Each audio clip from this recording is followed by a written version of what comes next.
The heavy thud of the antique mahogany dining table being dragged across the hardwood floor echoed through the cottage's thin windows, rattling my teacup against its saucer. The sound vibrated through the floorboards beneath my sensible orthopedic shoes, traveling straight up my spine like an electric shock of pure loss. Another thud followed, louder this time, accompanied by the sharp scrape of wood protesting against the threshold of the main house. They were not lifting it, they were dragging it. I sat at the small round table in the guest cottage, the space barely large enough to accommodate 2 chairs and a modest reading lamp. The air held the metallic scent of impending rain and the faint citrus aroma of the Earl Grey tea steeping in the porcelain pot before me. Through the sheer white curtains of the single window, the sprawling expanse of the Holloway family estate stretched out in the muted afternoon light. The manicured lawns, the ancient oak trees, the stone facade of the house Richard had built, all of it stood exactly as it had for decades. Assabeating though. Only the activity on the front porch betrayed the hostile takeover, a bitter pill of betrayal I was forced to swallow. 3 burly men in matching grey uniforms hauled the 18th century credenza out the front double doors. The piece had sat in the foyer since the day Richard carried me over that very threshold. I used to polish the brass handles every Sunday, an act of love and devotion. Now, it was unceremoniously loaded into the cavernous back of a white moving truck, destined for an auction house or a landfill. The blatant disrespect sent a jolt of visceral pain through my chest. The blatant disrespect sent a jolt of visceral pain through my chest. I lowered my gaze from the window to the silver-plated picture frame resting on the table next to my teacup. My index finger traced the cool, smooth metal of the edge, following the intricate floral engraving. Beneath the glass, 3 faces smiled back at me, frozen in the golden hour light of a summer afternoon 20 years gone. Richard stood tall and broad-shouldered in his faded flannel shirt, one heavy arm wrapped securely around my waist. David, barely 18, stood on my other side, his unruly hair catching the wind, his eyes, rich brown, a mirror of my own, crinkling at the corners with uncontained laughter. The sight of their happiness was a devastating blow, a reminder of the suffocating sorrow that had become my constant companion. Emotion boost. My thumb moved over Richard's face. The silver felt like ice against my skin. It had been exactly 12 months since I stood in the pouring rain watching his mahogany casket lower into the damp Connecticut soil. I shifted my thumb slightly to the right, resting it over David's bright smile. The pressure of my finger left a small blooming smudge on the glass. 92 days. 92 days since the phone call in the middle of the night, the sterile fluorescent lights of the hospital waiting room, the doctor's mouth moving without producing any sound that made sense, a rain-slicked road, a sharp turn, a bridge. The emptiness left behind was not merely a void, it was a physical weight pressing against my ribs, making each breath a conscious, deliberate effort. Emotion. My heart ached with a hollow, profound grief that threatened to swallow me whole. The front door of the cottage opened with a soft click, interrupting the steady, labored rhythm of my breathing. A rush of damp autumn air swept in, rustling the edge of the morning newspaper on the table. Chloe stepped inside, pulling the door shut behind her with deliberate care to avoid slamming it. She wore her standard navy blue scrubs, the fabric slightly rumpled at the knees from hours of bending and lifting. Her dark hair was pulled back into a tight, practical ponytail, the small lotus flower tattoo on her inner wrist briefly visible as she reached out to adjust her collar. She carried a small wooden tray holding a plate of shortbread cookies. She walked over to the table, her rubber-soled shoes making no sound against the small woven rug. She set the tray down next to the teapot, her movements painstakingly slow and measured, as if she were handling live explosives. "The movers are taking the last of the library furniture, Mrs. Holloway," Chloe said, her voice low and steady. She kept her eyes focused on the teacup as she poured the dark amber liquid. "They loaded the wingback chairs 10 minutes ago." "I heard the table," I said. My voice sounded thin, dry as old paper that had been left out in the sun too long. "The mahogany is heavy. It takes 3 men to lift it properly. They are dragging it." Chloe bit her lower lip, pulling the soft tissue between her teeth for a long second before releasing it.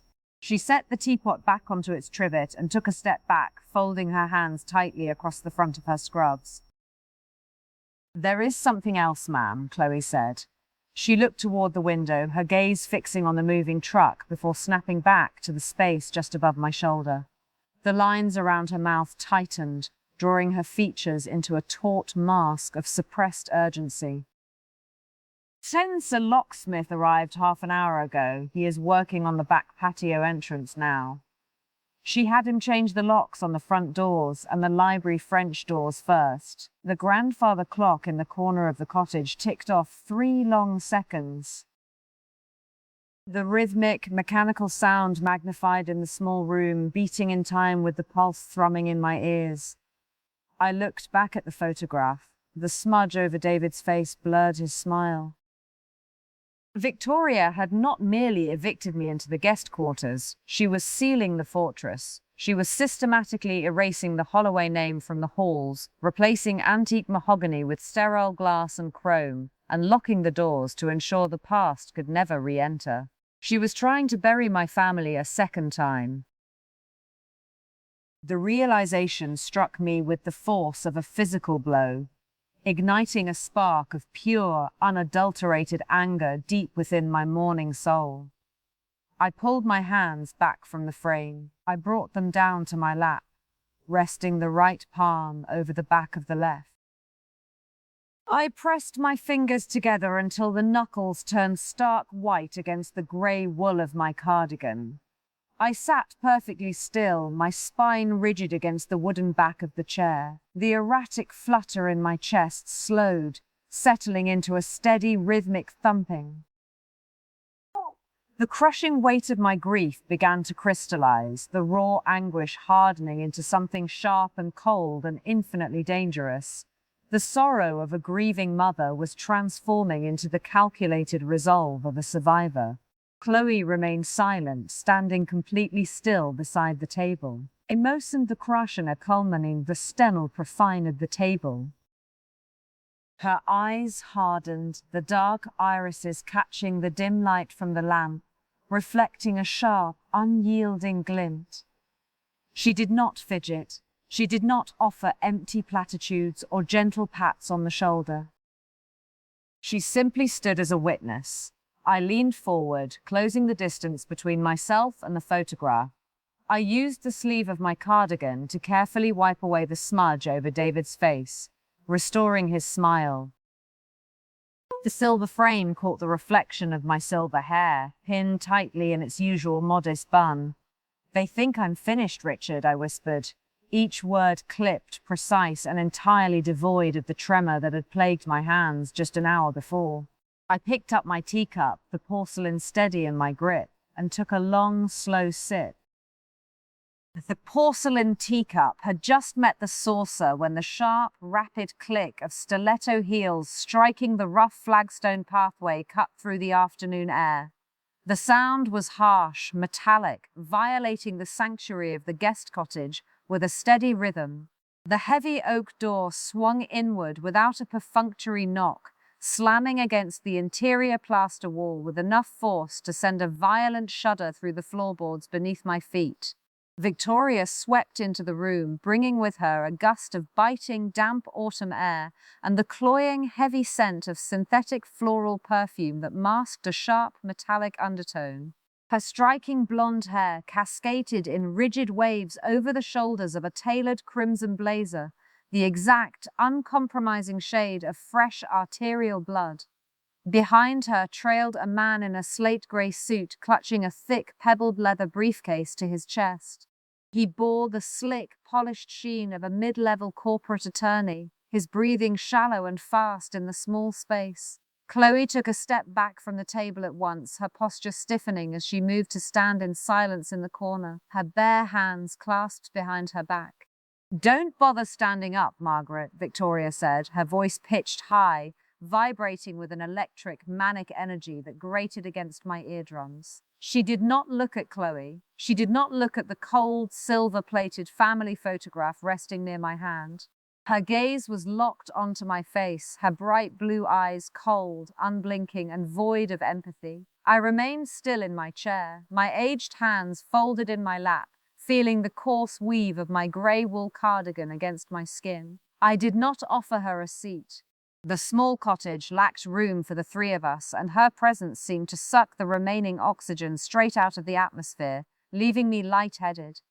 Victoria slapped a manila folder down onto the small dining table. It landed inches from my teacup, displacing the stale air and rattling the delicate porcelain once more. The folder smelled of ozone from a copier and old coffee. Her manicured nails, painted a glossy, wet-looking red, tapped a fast staccato rhythm against the thick paper. "We need to finalize the transition," Victoria announced. She spoke with frantic speed, the words tumbling out in a rushed cadence that suggested she had rehearsed this speech in the mirror. "This cottage is adequate for a temporary arrangement, but you must find somewhere calm to retire. Florida, perhaps, or a managed care facility. Somewhere with medical staff on hand." The lawyer cleared his throat, adjusting his slick silk tie with a manicured hand. "As David's widow and sole heir," he began, his voice oiled and practiced, "Mrs. Holloway is the legal owner of the estate. We are prepared to offer you a generous 90-day grace period to vacate the premises." A cold, razor-sharp prickle of profound doubt traced its way down my spine, freezing the blood in my veins. The words hung in the air, heavy and incongruous. David's sole heir.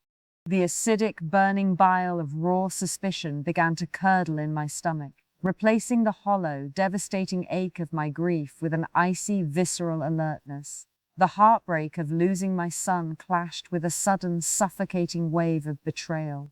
David was meticulous. David was a man who planned for every contingency, a man who idolized his father's careful stewardship of the family legacy. He would never exclude his own mother from his will. He would never leave the estate unprotected in the greedy hands of a woman he had married 3 years prior. I looked down at the rough edge of the manila folder. I did not reach for it. I did not open it.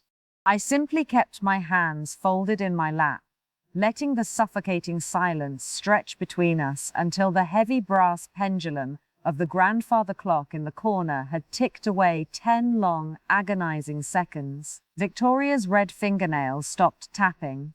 She shifted her weight from her left stiletto to her right, a subtle twitch pulling at the corner of her painted mouth.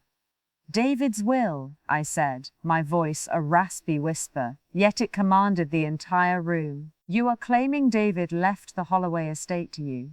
Victoria bared her teeth in a tight, wide expression that mimicked a smile but lacked any warmth.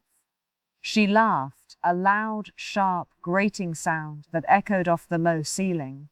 "David left everything to me," Victoria said, leaning forward, her hands planting firm on the polished mahogany back of the empty chair opposite me.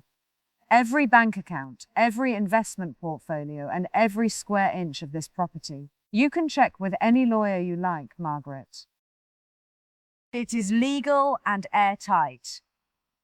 The agonizing suspicion inside me solidified into a dense, unshakable certainty of forgery or manipulation or coercion. The method did not matter. The terrifying reality was etched in the nervous, rapid cadence of her speech and the defensive posture of the lawyer standing in silence behind her. She had stolen it. The horrific realization sent a fresh surge of raw, calculated adrenaline rushing through my tired veins, a potent antidote to my mourning. I looked up from the folder, meeting her cold blue gaze with absolute unruffled calm. The frantic, painful beating of my heart had smoothed into a slow, deliberate rhythm. The chessboard was set. She had just moved her queen into the center of the table, unaware of the lethal traps hidden in the dark shadows. "I see," I said. I unclasped my hands and placed them flat against the cold edge of the mahogany table, feeling the familiar grain of the wood. I did not tremble. I did not raise my voice. "Thank you for the tea you didn't offer, Victoria. You may leave my home now." Victoria's fake smile faltered, her jaw tightening. She opened her mouth to speak, but the eerie stillness of my posture seemed to unnerve her. She snatched the manila folder off the table, the thick papers inside rustling with violent energy. She turned sharp on her heel, the crimson blazer snapping with the sudden movement. The lawyer scrambled to open the heavy door for her, stepping out onto the uneven flagstone path. Victoria followed him without a backward glance, her stilettos clicking a chaotic retreat. I reached out and grasped the freezing, heavy brass handle of the cottage door. With a slow, deliberate motion, I pushed it shut. The metal latch clicked into place with a definitive, satisfying thud, sealing the biting autumn air outside. I turned back to the table, my eyes locking onto the silver picture frame, the sharp, devastating clarity of war replacing the suffocating fog of my raw grief. And Nosen, Wenosen. The image of Richard in the silver frame blurred, replaced by the rich scent of cherry pipe tobacco and the low, rumbling hum of a jazz standard echoing in my memory. The biting cold of the guest cottage dissolved, surrendering to the stifling heat of a late July afternoon. 2 full years before the heavy rain washed the color from my world. I sat in the plush leather armchair of Richard's private study in the main house. The room smelled of polished cedar and aging paper. Dust motes danced in the thick shafts of golden sunlight piercing the heavy velvet curtains. My hands rested in my lap, fingers intertwined, feeling the smooth gold band of my wedding ring. I was 66, my hair carrying more silver than black, but my posture remained rigid against the soft leather. Richard stood by the massive floor-to-ceiling bookshelf, his broad shoulders casting a long shadow across the Persian rug. He wore a crisp white dress shirt with the sleeves rolled to the elbows, exposing the thick, tanned forearms of a man who built his fortune with his own hands. He hummed a slow, melodic tune, a soft baritone sound that vibrated in the warm air. He traced the spine of a leather-bound ledger with a thick finger. "You cannot build a fortress with open gates, Maggie," Richard said, his voice a low rumble. He did not turn to look at me. He kept his gaze fixed on the row of heavy books. "David loves her, that much is clear. But love blinds a young man to a wolf wearing sheep's clothing." On the opposite side of the room, sitting on the matching leather sofa, Arthur Kessler let out a long, ragged exhale. The Holloway family attorney, a man of 70 with thinning white hair and a stooped frame, retrieved a small microfiber cloth from his breast pocket. He pinched the bridge of his wire-rimmed glasses, removing them with a slow, deliberate motion. He began to polish the lenses, rubbing the glass in tight, methodical circles. "Victoria is ambitious," Arthur said, setting his jaw. His sentences emerged clipped, formal, carrying the weight of a judge rendering a verdict. "She asked the accounting firm for a complete valuation of the estate assets last week. She claimed David requested the audit for tax purposes. I verified the claim with David. He had no knowledge of the request." Richard stopped humming. The sudden absence of the melody left a heavy, suffocating silence in the study. He pulled a thick, brass-bound ledger from the shelf and walked over to the heavy oak desk. He dropped the book onto the polished wood. The impact echoed through the room like a gunshot. "She wants the keys to the kingdom," Richard said, his voice dropping an octave. He placed his massive hands flat against the desk and leaned forward. "She assumes we are fragile. She assumes David will inherit everything without condition, and she will control David." I unfolded my hands and leaned forward. resting my forearms against my knees. I met Arthur's gaze. The old attorney slipped his glasses back onto his face, adjusting the wireframes behind his ears. He reached into his leather briefcase on the floor and withdrew a thick manila envelope sealed with red wax. "This is the trust instrument," Arthur said, placing the heavy envelope next to the ledger on the desk. "The main estate, the liquid assets, the investment portfolios. All of it is held in a blind trust. David is the beneficiary, yes. But the executor power, the absolute authority to dissolve, transfer, or freeze the assets." Arthur paused, tapping a wrinkled finger against the wax seal. "It bypasses David," Richard finished the sentence. He walked around the desk and stood in front of my chair. He reached down, enveloping my small, cold hands in his large, warm palms. The scent of cherry tobacco enveloped me.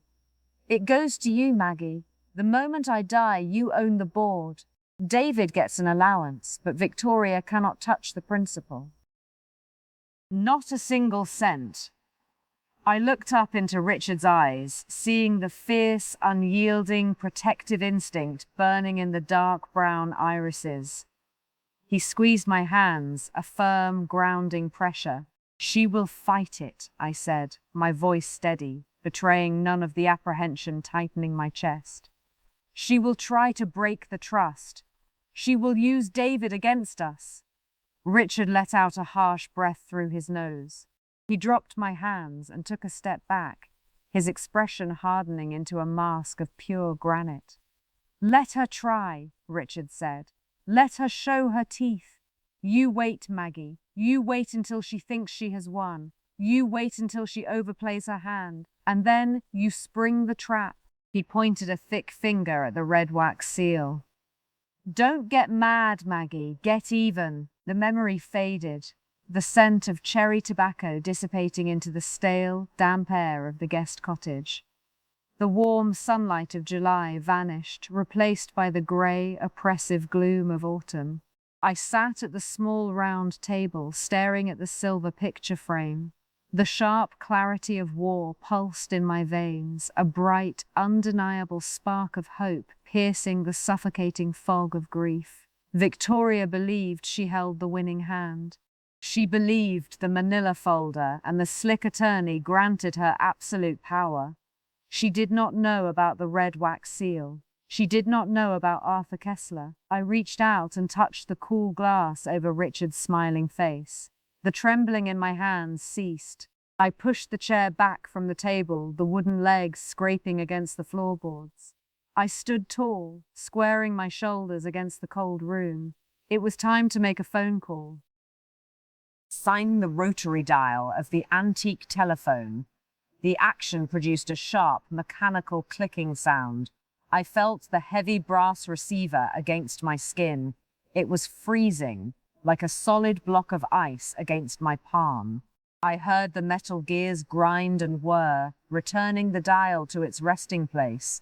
I stood in the narrow hallway of the guest cottage. I watched the peeling floral wallpaper. I smelled the damp earth, mildew, and old dust clinging to the walls. I pressed the cold brass tight against my cheek. I listened to the high-pitched, electric static hum of the long-distance line vibrating against my eardrum. "Kessler," a voice answered on the third ring. The single word emerged rough and gravelly, carrying the heavy cadence of a man who tolerated zero nonsense.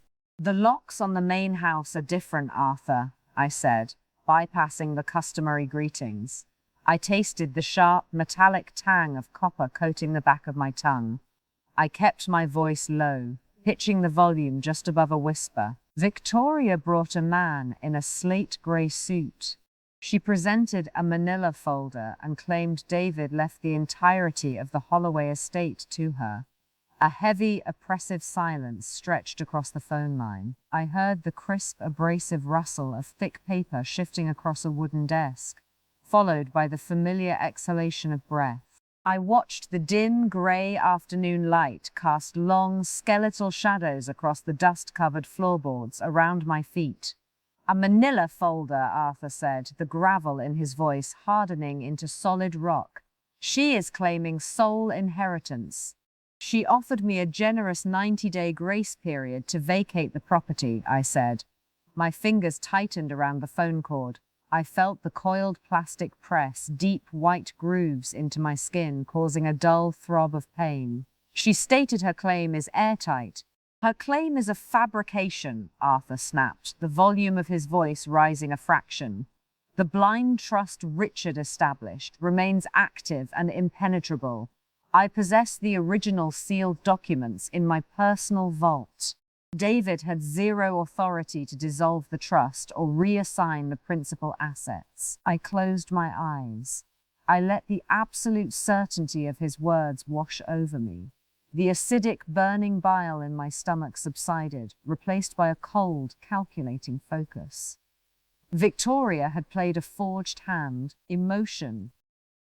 She assumed my grief made me a compliant victim. If she possesses a will bearing David's signature, Arthur continued, his breathing accelerating, she obtained it through coercion or outright forgery. Either method constitutes a severe felony. I will file an injunction tomorrow morning to freeze all estate transactions. Wait, I said, opening my eyes. The word hung in the damp, freezing air, sharp and commanding. Margaret, Arthur said, his tone shifting into a formal, cautious register. We must strike first. She is attempting to steal your home. Let her believe she has succeeded, I countered. I uncoiled the plastic cord from my fingers. I felt the rigid, textured wire smoothing under my thumb. If you file an injunction, she will retreat and fortify her position. I want her to move forward. I want her confident. Arthur did not respond for several seconds. The line crackled with a harsh, grating white noise. You are setting the trap. Richard built the trap, I said, staring at a brown water stain bleeding through the wallpaper. I am setting the bait. I shifted my weight. I felt my aching shoulder lean against the hard, uneven wooden doorframe. The conversation shifted, the topic turning from legal strategy to the horrific catalyst of this entire ordeal. I smelled the faint, earthy odor of decaying oak leaves drifting through the drafty window frames.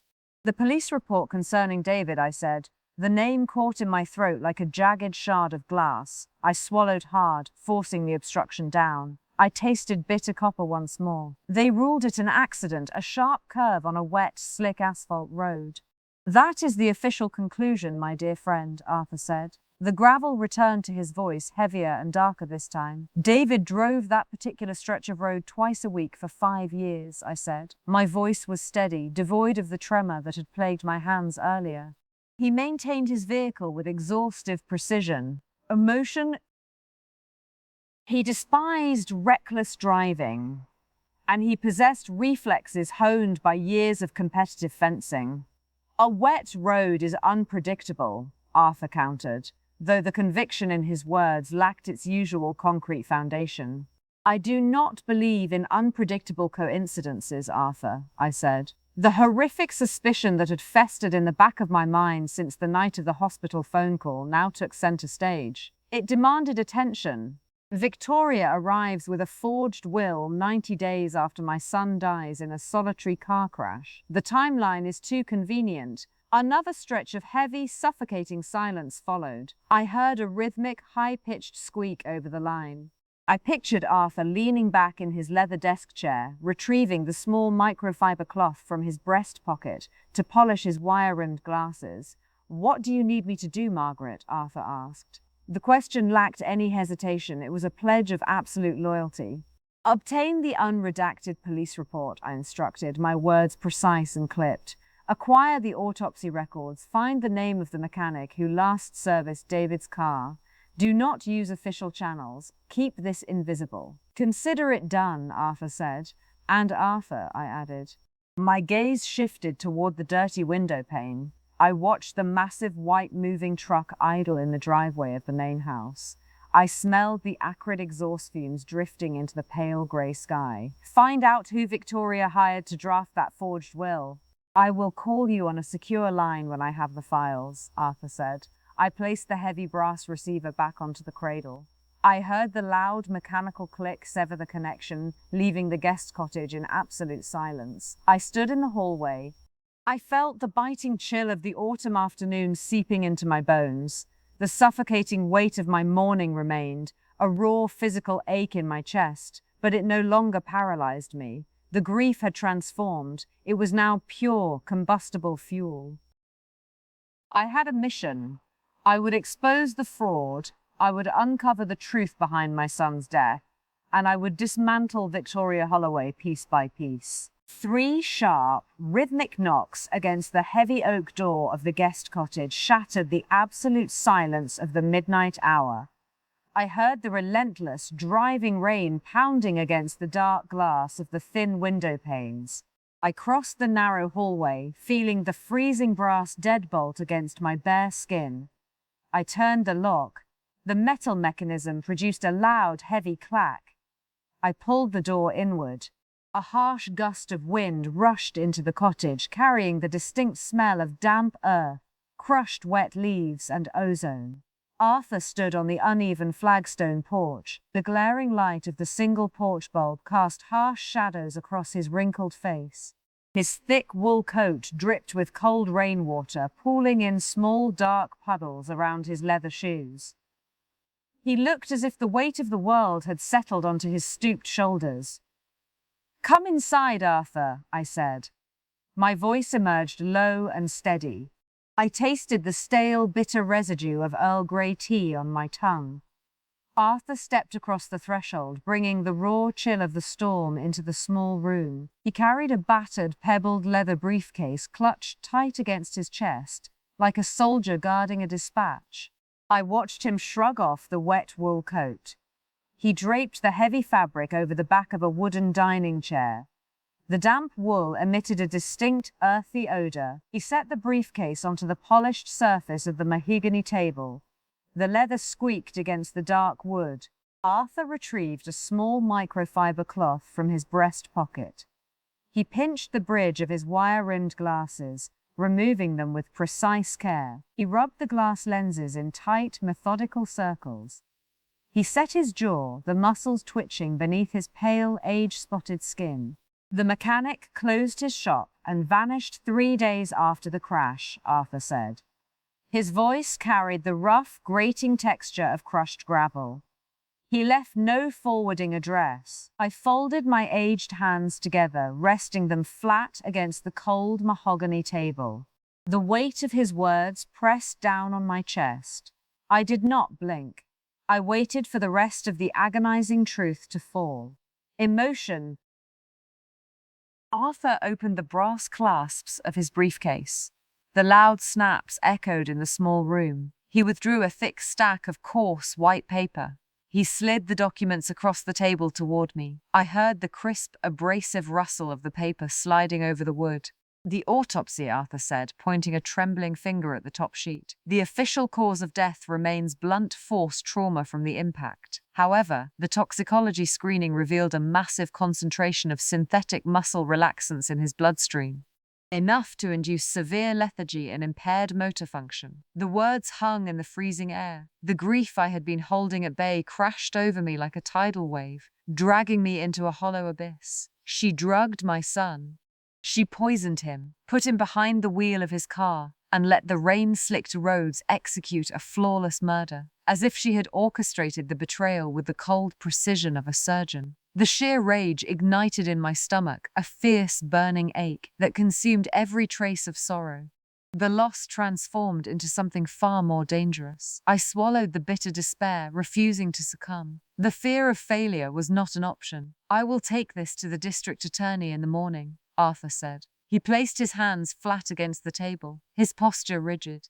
"It is enough to open a homicide investigation." "No," I commanded. The single syllable snapped through the air like a whip. I kept my posture still, feeling the familiar, grounding grain of the wood beneath my palms.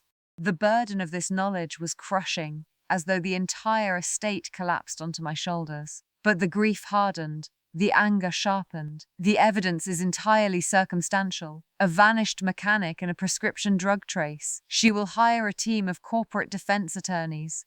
She will claim David took the pills himself. She will mire the investigation in endless red tape, and she will walk free. Arthur stopped moving. He stared at me, the reflection of the desk lamp glinting off his clean glasses.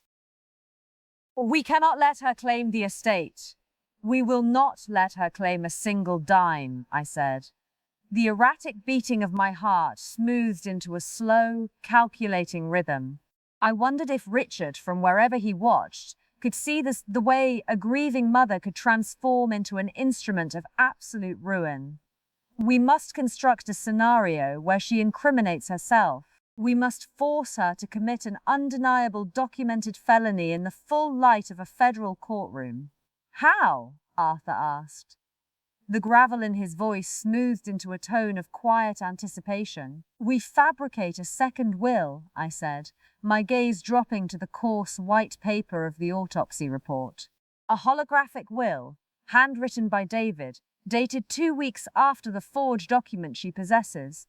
We plant a massive, irresistible prize inside this fake will, an offshore account, a hidden safety deposit box, something she cannot ignore.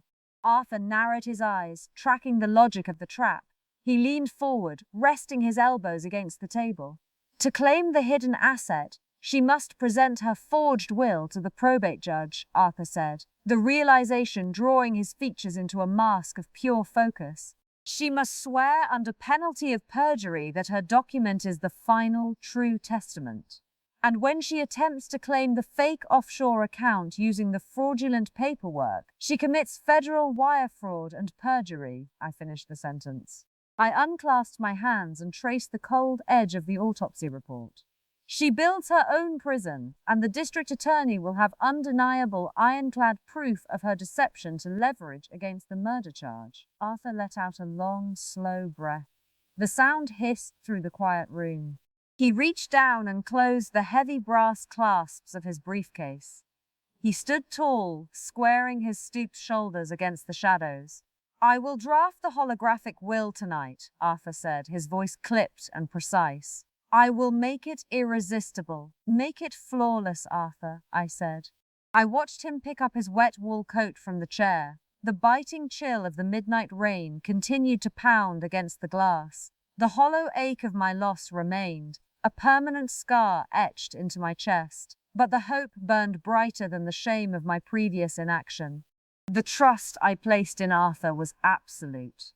The trap was set. The bait was in motion. I turned my eyes toward the silver picture frame, my unbearable heartbreak hardening into the sweet, metallic promise of absolute ruin. I slid the forged holographic will into the false bottom of Richard's mahogany desk drawer, leaving the edge of the thick, coarse white paper intentionally exposed. The antique wood smelled of strong lavender polish and old dust. I pressed my fingertips against the smooth surface, tasting the metallic, bitter tang of adrenaline coating my tongue. I needed to execute this performance with absolute precision. The crushing weight of my recent loss threatened to unbalance me, but I forced the overwhelming grief deep into my chest, burying the deep ache of sorrow beneath a thick layer of cold calculation. The sharp, rhythmic clicking of stiletto heels echoed down the marble hallway. The sound approached the study like the ticking of a metronome. I heard the brass doorknob turn. You are not authorized to be in the main house, Margaret, Victoria said. She stood in the doorway, blocking the bright afternoon sunlight. She wore a sharp crimson blazer and a tight black skirt. Her overpowering floral perfume rushed into the room, suffocating the familiar scent of Richard's cedar wood. She bared her teeth in what she assumed was a victorious smile. Chloe Wen, the young nurse Victoria had hired to monitor my movements, stood quietly behind her. Chloe wore pale blue scrubs, smelling faintly of sharp rubbing alcohol. The young woman bit her lower lip and looked down at the Persian rug. I let out a sharp gasp, simulating a spike of panic. I shoved the desk drawer inward, allowing the heavy wood to slam shut with a loud clack. I stepped in front of the desk, crossing my arms over my chest, letting my hands tremble visibly. I was merely packing a few of Richard's books, I said. My voice dropped to a fragile, breathless whisper. I widened my eyes, projecting a mask of desperate fear. Victoria laughed. The sound was too loud, too sharp, cutting through the quiet study like a jagged knife. She crossed the room in 3 long strides, her heels digging into the expensive rug. "Move," Victoria commanded. She shoved her shoulder against my arm, pushing me aside with unexpected force. I stumbled backward, allowing my knees to buckle slightly, playing the part of the fragile, defeated widow. Victoria grabbed the brass handle of the desk drawer and yanked it open. The metal runners screeched. She leaned over the desk, her manicured fingers raking through the empty folders. She noticed the small gap in the false bottom. Her sharp crimson fingernails dug into the wood, prying the secret panel upward. She pulled out the thick white envelope. I watched her tear the paper open, the crisp rustle filling the tense silence. She unfolded the heavy parchment. I held my breath, exercising absolute restraint. It took every ounce of my willpower to keep my expression frozen in a mask of sheer terror. Inside that envelope was Arthur's masterpiece, a flawless forgery of David's handwriting, detailing a massive hidden offshore account worth $15 million. The catch was simple. The funds would only be released upon the legal verification of the primary estate will in federal probate court. Victoria's eyes darted back and forth across the page. Her breathing accelerated, her chest rising and falling in rapid, shallow bursts. "An offshore account," Victoria whispered. The sheer greed in her voice was palpable, dripping from every syllable. $15 million in liquid assets. "And you tried to hide this from me." "Please, Victoria," I begged, letting my voice crack with simulated despair. I reached a trembling hand toward the document. "That account was meant for David's children. It is all I have left of him. Do not take it." Victoria snatched the paper away, holding it high above her head. She threw her head back and laughed again, a harsh, grating sound that vibrated against the bookshelves. Emotion. "David is dead, Margaret," Victoria sneered, her voice dripping with cruel satisfaction. "And he left everything to me. This document proves he wanted me to have the offshore funds as well. All I have to do is submit my primary will to the probate judge on Monday." She had swallowed the bait entirely. She was going to march into a federal courtroom and swear under oath that a forged document was authentic, committing textbook wire fraud to chase a phantom fortune. The agonizing betrayal she had orchestrated against my son would be her ultimate undoing. "You have no right," I sobbed, lowering my head and hiding my face behind my hands. The profound devastation in my posture was a flawless illusion. The erratic beating of my heart slowed down as if encased in ice. "It is a mistake, Victoria. It will destroy you." "The only thing destroyed here is your future, old woman," Victoria said. She folded the fake will and slid it into the pocket of her crimson blazer. She turned toward the doorway, her heels clicking a triumphant rhythm.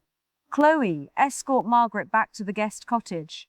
If she attempts to enter the main house again, call the police and report a trespasser." "Yes, Mrs. Holloway," Chloe said. Her voice was completely silent of emotion, but her dark eyes hardened into chips of obsidian. Victoria swept out of the room, leaving a cloud of floral perfume in her wake. Chloe stepped forward, placing a warm hand against my shoulder. "Let's go, ma'am," Chloe whispered. I lowered my hands. The trembling ceased instantly. I stood tall, smoothing the wrinkles from my skirt. I looked at the empty desk drawer, tasting the sweet, intoxicating flavor of absolute victory. The deep, hollow rage inside my chest purred with satisfaction. Victoria thought she had won the war, but she had just locked the door to her own prison cell. "Cannot find Richard," I whispered, staring blankly at the dark rain lashing against the dining room window.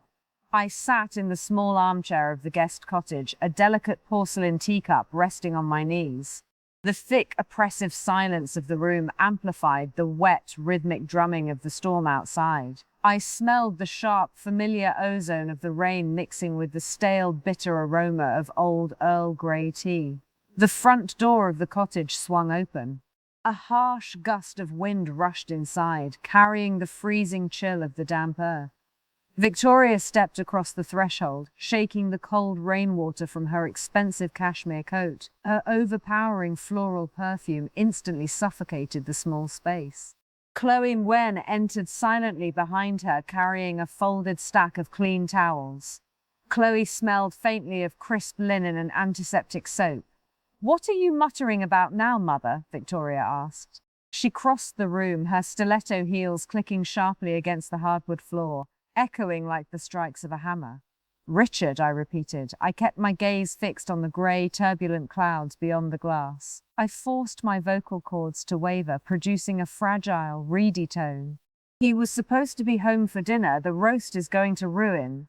Victoria stopped moving. She stared down at me, her dark eyes narrowing as she scrutinized my face. She bared her teeth in a wide, mocking smile. Her lips were painted a bright, violent shade of crimson.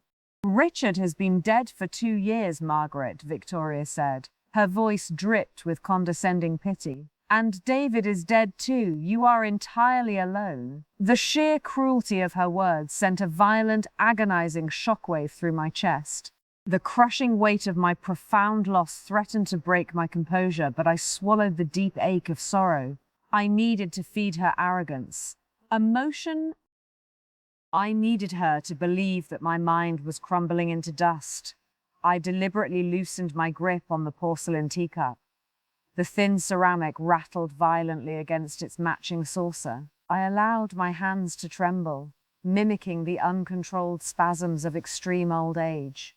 I tipped the saucer forward.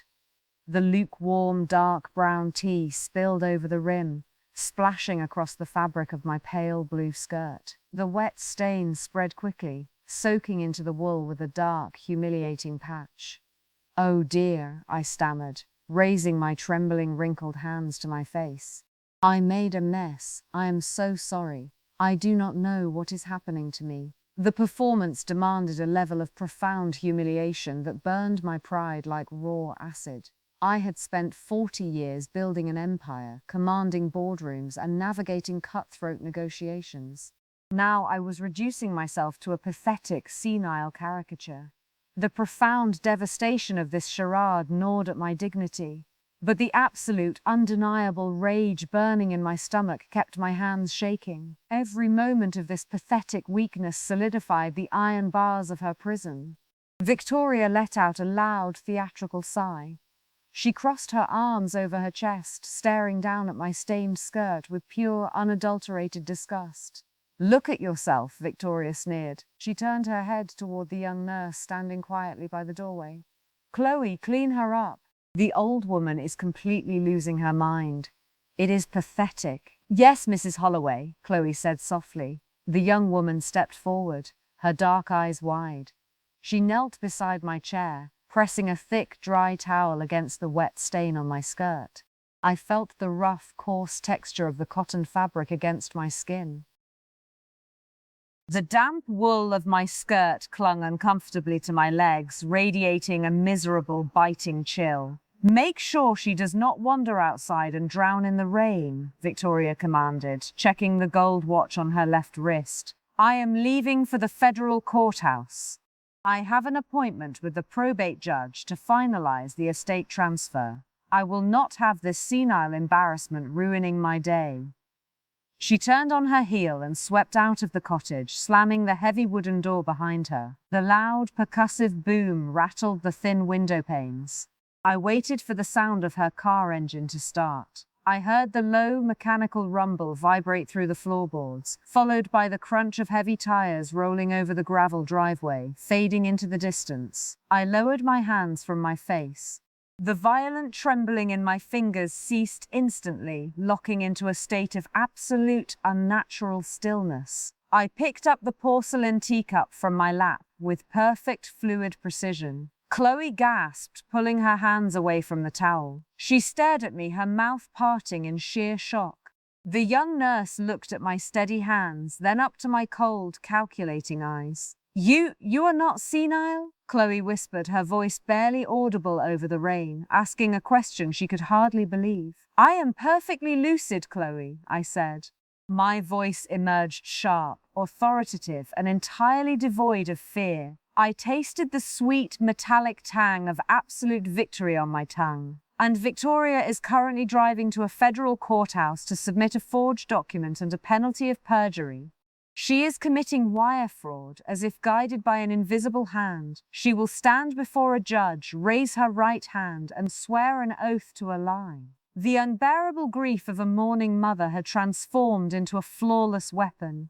The profound despair and the agonizing betrayal she had orchestrated against my family were about to be repaid in full. The humiliation was merely the cost of admission, but it revealed a terrifying secret. Victoria thought she had taken everything, but in truth she had absolutely nothing. I took a slow, deliberate sip of the remaining cold tea, welcoming the bitter taste of impending ruin. Emotion were bleeding called by. I found this hidden beneath the false bottom of her jewelry box, Chloe whispered, her hands trembling as she placed a cheap plastic cell phone onto the mahogany table. The young nurse stood in the center of the guest cottage, her pale blue scrubs soaked from the heavy rain. Her chest heaved with ragged, panicked breathing. She smelled strongly of fresh rain, wet cotton, and antiseptic soap. She reached into her deep pocket and produced a crumpled stack of thick white paper, setting it down next to the dark phone. "I know you are not senile, Mrs. Holloway," Chloe said, her dark eyes darting nervously toward the window. "I saw her leave. I was supposed to be cleaning her master bedroom. I found these." I remained seated in my armchair. The rhythmic, deafening roar of the storm continued to pound against the thin window panes, masking the rapid beating of my own heart. I leaned forward, reaching out with perfectly steady hands. I picked up the cheap prepaid cellular device. The black plastic felt unnaturally cold and cheap against my wrinkled skin. The glass screen was cracked down the center, resembling a jagged spiderweb. I pressed the small power button. The harsh, blinding backlight illuminated the dimly lit cottage. The screen displayed a short, brutal chain of text messages sent to an unsaved number. I adjusted my reading glasses, bringing the bright screen closer to my face. "Mechanic, the brake lines are severed, fluids drained, the rain will wash the evidence away." "Victoria, will you sure it will look like an accident?" "Mechanic, he won't survive the crash. Wire the remaining 50,000 tomorrow." "Victoria, done. Delete this number." The words burned themselves into my retinas. The sheer, absolute horror of the revelation struck me with the physical force of a sledgehammer. The overwhelming grief that I had buried deep inside my chest suddenly clawed its way back to the surface. My son had not died in a tragic accident. He had been systematically slaughtered, executed on a dark, rain-slicked highway by the woman who swore to love him. A wave of profound, suffocating despair washed over me, heavy and suffocating like a lead blanket. The agonizing nightmare of his final moments played out in my mind. The sudden realization that the brakes were gone, the sheer terror of the uncontrolled vehicle spinning wildly into the ravine, the brutal, deafening impact of the collision. I tasted the sharp, metallic tang of bile rising in my throat. I squeezed my eyes shut, fighting against the crushing ache of my unbearable loss. "Mrs. Holloway," Chloe asked, her voice cracked, tight with genuine fear. "What is it?" I did not answer. I set the cracked phone down on the table. My fingers brushed against the crumpled stack of white paper. I pulled the documents toward me. The sharp edge of the thick parchment caught against my skin. I read the bold black ink printed across the top of the first page. It was a life insurance policy. A massive, comprehensive policy taken out on David's life, signed only 3 months before his fatal crash. I scanned the dense legal text, my eyes locking onto a specific, highlighted clause.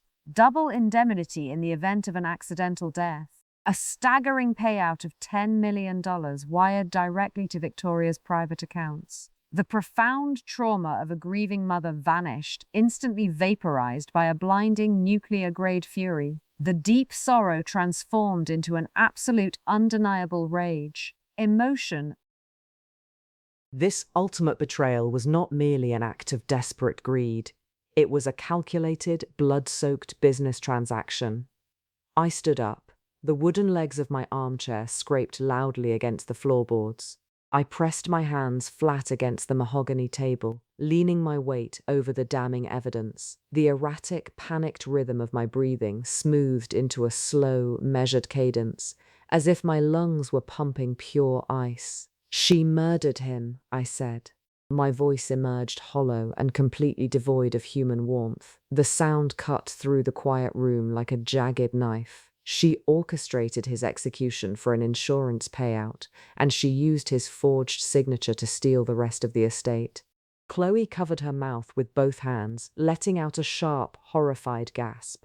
Tears welled in her dark eyes, spilling over her eyelashes and tracing wet paths down her pale cheeks. "Should I call the police?" Chloe whispered, her voice shaking violently. "Or wait for Arthur?" "No police," I commanded. The sheer intensity of my tone forced Chloe to take a step backward. "The police are slow. They are bound by protocol, by warrants, by reasonable doubt. She will hire defense attorneys. She will bribe witnesses. She will destroy this phone and claim the insurance policy was David's idea." I reached down and picked up the cracked burner phone. The cold plastic felt like a weapon in my hands. The elaborate trap I had set with Arthur Kessler, the fake holographic will, the hidden offshore account, the wire fraud snare, was no longer just a legal maneuver. It was a guillotine.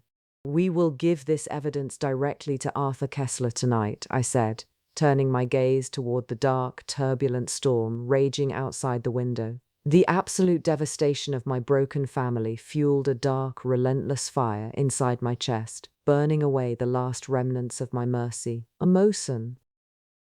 When she walks into the probate court on Monday, she will not merely be arrested for wire fraud and perjury. We will lock the doors, but she will never realize the truth until we bury her alive. I slid the cracked burner phone and the crumpled insurance policy across the mahogany table, stopping them just inches from Arthur's silver briefcase. Arthur Kessler stood in the center of the dimly lit guest cottage, stripping off his heavy, rain-soaked wool overcoat. He smelled strongly of damp tweed, old leather, and the sharp, bitter ozone of the raging thunderstorm outside. The grandfather clock in the corner chimed softly, marking midnight. I poured him a cup of black tea, the hot ceramic warming my frigid fingertips. The dark liquid smelled of bitter leaves and roasted chicory. "You said it was a matter of life and death, Margaret," Arthur said. His voice was a low, gravelly whisper, rough from the cold. He pulled a crisp linen handkerchief from his pocket and slowly polished his fogged spectacles. "I was wrong, Arthur," I replied, sitting perfectly still in my armchair. I tasted the sharp, metallic tang of absolute fury coating my tongue. "It is a matter of murder." Arthur stopped wiping his glasses. He looked at me, his pale blue eyes narrowing. He set the handkerchief down, slid his spectacles onto the bridge of his nose, and reached for the cheap plastic phone. He pressed the power button. The harsh, blinding backlight illuminated the deep wrinkles around his mouth. I watched him read the brutal chain of text messages between Victoria and the mechanic. I watched his eyes scan the words detailing severed brake lines and drained fluids. Then he picked up the thick, white insurance policy. He read the double indemnity clause, tracing the black ink with a trembling index finger. The profound, agonizing shock of the revelation hit him with devastating force. Arthur had been our family attorney for 40 years. He had held David when he was a newborn. He had taught my son how to tie a Windsor knot. The crushing weight of this unbearable loss settled over his shoulders, making him look suddenly frail and incredibly old. A profound despair washed over his features, etching the deep lines of sorrow permanently into his skin. "My God," Arthur breathed. His hands shook violently, rattling the thick paper. He dropped the document onto the table as if it were coated in acid. "She slaughtered him. She slaughtered our boy for $10 million. "Yes," I said. My voice was entirely devoid of warmth. The overwhelming grief that had defined my existence for the past 2 years had been completely incinerated by a blinding nuclear-grade rage. The deep, hollow ache in my chest had solidified into cold, unbreakable steel, like armor forged in hellfire. And she used his forged signature to steal the rest of his legacy, It was an execution, Arthur, a calculated, blood-soaked business transaction. Arthur closed his eyes. He took a long, shuddering breath, filling his lungs with the scent of stale tea and damp wood. When he opened his eyes again, the fragile, heartbroken old man was gone. In his place stood a ruthless, apex predator of the legal world. He set his jaw, the muscles twitching beneath his skin, his posture straightened, radiating a terrifying, absolute stillness. "If we hand this to the local police tonight," Arthur said, his voice clipped and enunciated with surgical precision, "she will hire the most expensive defense firm in the state. They will suppress the phone as illegally obtained evidence. They will bury the prosecution in endless motions, dragging out the agony for years. She might even make bail. I will not allow her to spend another day in freedom," I said. "I want her destroyed, utterly and completely. The sheer terror she inflicted upon David in his final moments must be repaid 1,000 times over." "Then we change the battlefield," Arthur stated, placing his hands flat against the mahogany table. "We do not go to the police. We let her walk into the federal probate court on Monday morning. We let her stand before the judge and submit that forged holographic will under penalty of perjury. We let her commit textbook wire fraud on the federal record." Arthur tapped a rigid finger against the cracked screen of the burner phone. "The moment she swears her oath," Arthur continued, his eyes burning with a cold, unforgiving fire, "I will approach the bench. I will submit this life insurance policy to contest the estate, proving financial motive for murder. And I will hand this burner phone directly to the federal marshal stationed inside the courtroom. Wire fraud, federal perjury, and capital homicide, all triggering at the exact same millisecond. The federal judge will deny bail immediately. She will be placed in handcuffs before she even realizes the trap has closed."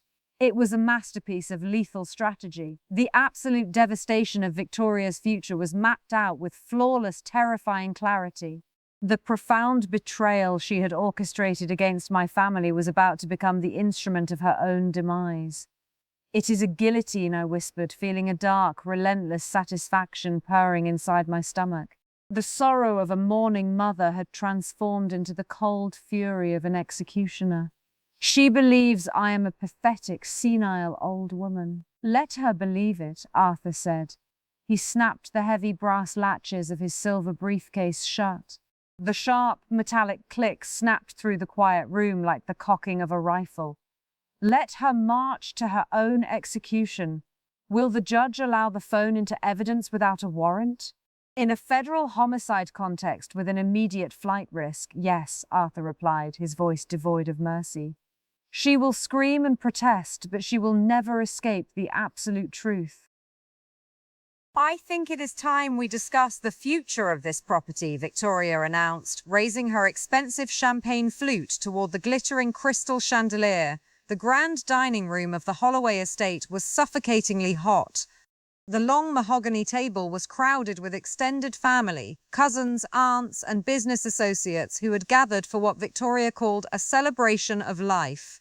The heavy, rich aroma of roasted duck, salty gravy, and sour red wine mingled violently with Victoria's overpowering sweet floral perfume. The thick fragrance hung in the air like a cloud of invisible smoke. I sat at the far end of the table, wrapped in a faded grey shawl. I deliberately hunched my shoulders, reducing my posture to a fragile, trembling curve. I forced my wrinkled hand to push a single bitter green pea across my smooth china plate. The silver fork clattered loudly against the ceramic, drawing a quiet chorus of pitying sighs and hushed whispers from the relatives seated nearby. "Poor Margaret," a cousin murmured, leaning close to her husband. "She does not even know where she is anymore." The profound humiliation of their pity gnawed at my pride, but it was nothing compared to the suppressed, volcanic fury burning inside my chest. Sitting at this table required a level of absolute, agonizing restraint that defied human nature. At the head of the table sat the woman who had executed my only child. I was breaking bread with my son's murderer. Every time Victoria laughed, the loud, piercing sound carved into my soul like a jagged knife. The overwhelming grief threatened to tear my carefully constructed facade to pieces like a paper mask in a hurricane. I swallowed the deep ache of sorrow and buried my undeniable rage beneath a flawless mask of vacant senility. Victoria tapped a silver spoon against her crystal glass. The sharp, high-pitched ringing silenced the room. She stood up, smoothing the front of her sharp crimson dress. Her lips stretched into a wide, triumphant smile, exposing her perfectly white teeth that seemed to sparkle under the bright light. Tomorrow morning I will finalize the estate transfer at the federal probate court, Victoria declared, her voice projected across the room, dripping with unchecked arrogance. And once the paperwork is cleared, I have decided to sell the Holloway estate to a luxury real estate developer. A collective gasp echoed down the table. Sell the house? An older aunt asked, her voice trembling. But Richard built this place. This is the family legacy. It is a massive property, Aunt Helen, Victoria sneered, waving her hand dismissively, her crimson fingernails flashing under the bright chandelier light. It is far too large for one person. The heavy maintenance alone is a constant drain on resources. And honestly, it holds too many painful memories. David would have wanted me to move on. He would have wanted me to build a new life. Hearing my son's name spoken by his butcher sent a violent, physical shockwave through my nervous system. The sheer absolute horror of her audacity struck me with the force of a sledgehammer. She had severed his brake lines in the dead of night. She had drained his fluids and left him to die in the freezing rain, and now she dared to invoke his memory to justify liquidating his childhood home. The profound devastation of my loss momentarily overpowered my control. My trembling right hand closed around my heavy crystal water glass. I squeezed the thick glass with a terrifying, sudden strength. The sharp ridges bit deeply into my palm. I tasted the metallic tang of blood in my mouth, a sharp, bitter flavor from biting my inner cheeks so fiercely. The deep, hollow fury inside me roared, a loud, buzzing hum demanding that I stand up and shatter the glass against her smiling face. Before the crystal could splinter in my grip, a warm, gentle hand closed over my knuckles. "Let me help you with that, Mrs. Holloway," Chloe whispered. "A Mosin." The young nurse had been standing quietly behind my chair. She seamlessly pried my rigid fingers away from the glass, lifting it from the table before anyone could notice my momentary lapse. Chloe smelled faintly of crisp linen and antiseptic soap. She wiped my palm with a rough linen napkin, her dark eyes meeting mine for a fraction of a second. The look was a silent, desperate plea for restraint. "Look at the poor old woman," Victoria said loudly, pointing her champagne flute in my direction.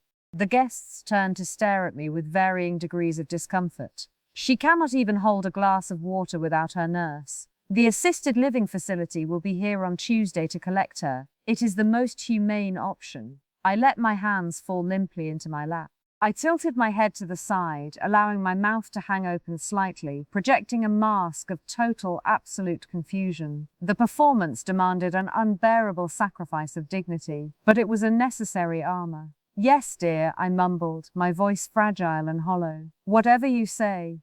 Victoria threw her head back and laughed, a harsh, grating sound that vibrated against the expensive mahogany walls. She took a long sip of her champagne, intoxicated by her own perceived brilliance. I lowered my gaze back to my cold plate.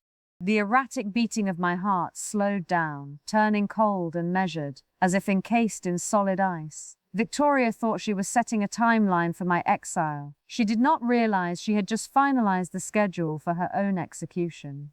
Tomorrow morning at 9 o'clock, she would walk into the federal courthouse to claim her stolen kingdom. And tomorrow at 9 o'clock, the guillotine would finally fall. She thought she had won, but she would never survive the terrifying truth. Was she truly prepared for the absolute ruin waiting behind those courtroom doors? "The document has been officially stamped and entered into the Federal Registry." Arthur's voice crackled through the telephone receiver. Victoria swore her oath to the clerk less than 5 minutes ago. I gripped the heavy black plastic receiver of the antique rotary phone, pressing it tightly against my ear. The bright Monday morning sunlight streamed through the guest cottage windows, illuminating the dust motes dancing in the stale air. The sharp, bitter scent of freshly brewed dark roast coffee filled the small room, mingling with the faint, comforting fragrance of Chloe's lavender soap. The agonizing anticipation that had gripped my chest since sunrise finally released its hold. The profound tension, coiled tight like a venomous serpent, slowly unwound. It was done. The forged holographic will, our carefully planted bait, was no longer just a piece of paper. It was now an official federal record. By submitting it under penalty of perjury, Victoria had crossed the point of no return. "Did she suspect anything?" I asked, keeping my voice low and steady. "Not a thing," Arthur replied. The faint, static hum of the courthouse lobby echoed behind his clipped, formal words. She looked incredibly smug. She was wearing a crimson blazer, laughing with the junior clerk as if she had just won the lottery. "The federal judge has accepted the filing. He scheduled the final estate verification hearing for tomorrow morning at 10 o'clock. "Tomorrow," I repeated, tasting the metallic, sharp flavor of adrenaline on my tongue. "So we have 24 hours. 24 hours until the trap springs," Arthur confirmed. His voice grew incredibly solemn, carrying the heavy weight of our shared, unbearable loss. "I have already spoken with the federal marshals." I provided them with a sealed preliminary briefing regarding the life insurance fraud and the burner phone. They will have 2 plainclothes officers stationed inside the courtroom tomorrow. The moment she attempts to claim the $15 million from the offshore account, I will present the evidence. The trap will snap shut like a steel jaw. "Thank you, Arthur," I whispered. "Get some rest, Margaret," he said gently. "Tomorrow will be difficult." The line disconnected with a sharp, hollow click. I slowly lowered the receiver, placing it back onto the cradle. The loud, rhythmic ticking of the grandfather clock seemed to amplify in the quiet room. Chloe stepped forward, her soft-soled shoes making no sound against the hardwood floor. She handed me a warm ceramic mug of bitter black coffee. The smooth heat radiated into my frigid palms. "Did she do it?" Chloe asked. Her dark eyes were wide with fearful anticipation. She nervously chewed on her bottom lip, a habit that betrayed her underlying stress. "She did," I answered, taking a slow, measured sip of the scalding liquid. The bitter flavor washed over my tongue. She filed the document under oath. She has committed textbook wire fraud and federal perjury. The undeniable proof of her betrayal is now permanently inked into the government ledger. Chloe let out a long, shuddering breath. "So she is going to prison. She is going to a maximum security penitentiary," I corrected her, my voice turning cold and sharp. "The fraud charges will secure her arrest tomorrow morning, but the life insurance documents and the text messages regarding the severed brake lines will secure her conviction for capital murder. She slaughtered my son for a payout. She will never see the outside of a cell again." The overwhelming grief of a mourning mother, the profound sorrow that had defined my every waking moment, had finally crystallized into absolute surgical precision. The deep ache in my chest was no longer a wound, it was a devastating weapon. The sheer rage that had threatened to consume me during the dinner party was now entirely under my control, as if my heart had been encased in solid ice. I set the warm coffee mug down on the wooden table. I walked over to the small antique mahogany wardrobe standing in the corner of the room. I opened the heavy wooden doors. The familiar scent of cedarwood and mothballs washed over me. Inside the closet hung a single, pristine black morning dress. It was the same dress I had worn to David's funeral 2 years ago. I reached out, my fingers tracing the soft, heavy texture of the dark cashmere. I remembered the agonizing pain of that day, the deafening sound of the rain striking his casket. "What happens now, Mrs. Holloway?" Chloe asked quietly from across the room. "Now we prepare," I said, staring at the pitch-black fabric. The overwhelming despair of that rainy funeral had transformed into the solemn readiness of an executioner. "Tomorrow morning we are going to federal court." Victoria believes she is attending a coronation, but she will never survive the terrifying truth. When the heavy wooden doors lock behind her, will she finally realize she is left with absolutely nothing? "Have you come to pack your things, Margaret?" Victoria asked, not bothering to look up from her thick stack of glossy real estate brochures. I stood in the doorway of the grand study, resting my hand against the cold brass doorknob. The bright, harsh glare of the crystal chandelier reflected off the polished mahogany desk, casting dark, elongated shadows against the tall walls lined with dusty, leather-bound books. The warm, comforting scent of David's old pipe tobacco was entirely gone, replaced by the overpowering, sweet fragrance of Victoria's expensive lavender perfume and the sour, fermented stench of her half-empty wineglass. I walked slowly into the room, my soft-soled shoes sinking silently into the thick plush carpet. I abandoned the trembling, hunched posture I had maintained for months. I stood tall, my spine perfectly straight. "I came to ask you a question, Victoria," I said. My voice was no longer a fragile, hollow whisper. It was steady, clear, and resonant. Victoria stopped flipping through the colorful pages. She looked up, her perfectly arched eyebrows knitting together in mild confusion. She took a slow sip of her red wine, the dark liquid staining her lips like a cruel bruise. "Make it quick. I have a very busy morning tomorrow. The federal probate court waits for no one." I folded my hands together, feeling the rough texture of my knitted sweater. Deep within my chest, a tiny, fragile ember of mercy still flickered. It was a lingering trace of a mother's gentle nature, a desperate hope that the woman my son had loved might still possess a single ounce of humanity. "Tell me about the night David died," I said quietly. Victoria rolled her eyes, slamming her heavy crystal glass down onto the smooth wooden desk with a loud, sharp bang. "Are we really doing this again? I have told you 1,000 times, Margaret. The roads were slick, the rain was heavy. He lost control. His brakes failed," I countered, my gaze locking onto hers. "His car had just been serviced. I simply want to know the absolute truth before you sell the house he built. Did he suffer? Did you know the car was dangerous before he drove it into the storm?" For a fraction of a second, I watched the profound betrayal of her conscience play across her face. Her eyes darted away, staring into the dark window. A normal human being would have broken under the immense, crushing weight of guilt. A normal person would have shown some sign of sorrow or sincere remorse. Instead, Victoria threw her head back and laughed. The high-pitched, grating sound echoed loudly in the quiet room, devoid of any warmth. "David was weak, Margaret," Victoria sneered, leaning back in her heavy leather chair. She picked up a silver pen and clicked it rapidly.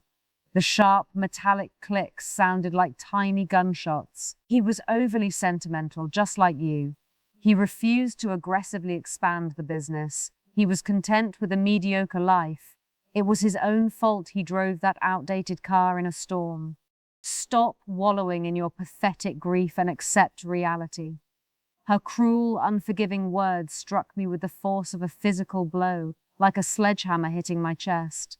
But they did not cause pain. Instead, they brought an overwhelming sense of profound, absolute finality. The fragile ember of mercy inside my soul extinguished instantly, turning into cold, dead ash. Any lingering doubt or agonizing hesitation vanished, replaced by an unbreakable moral clarity.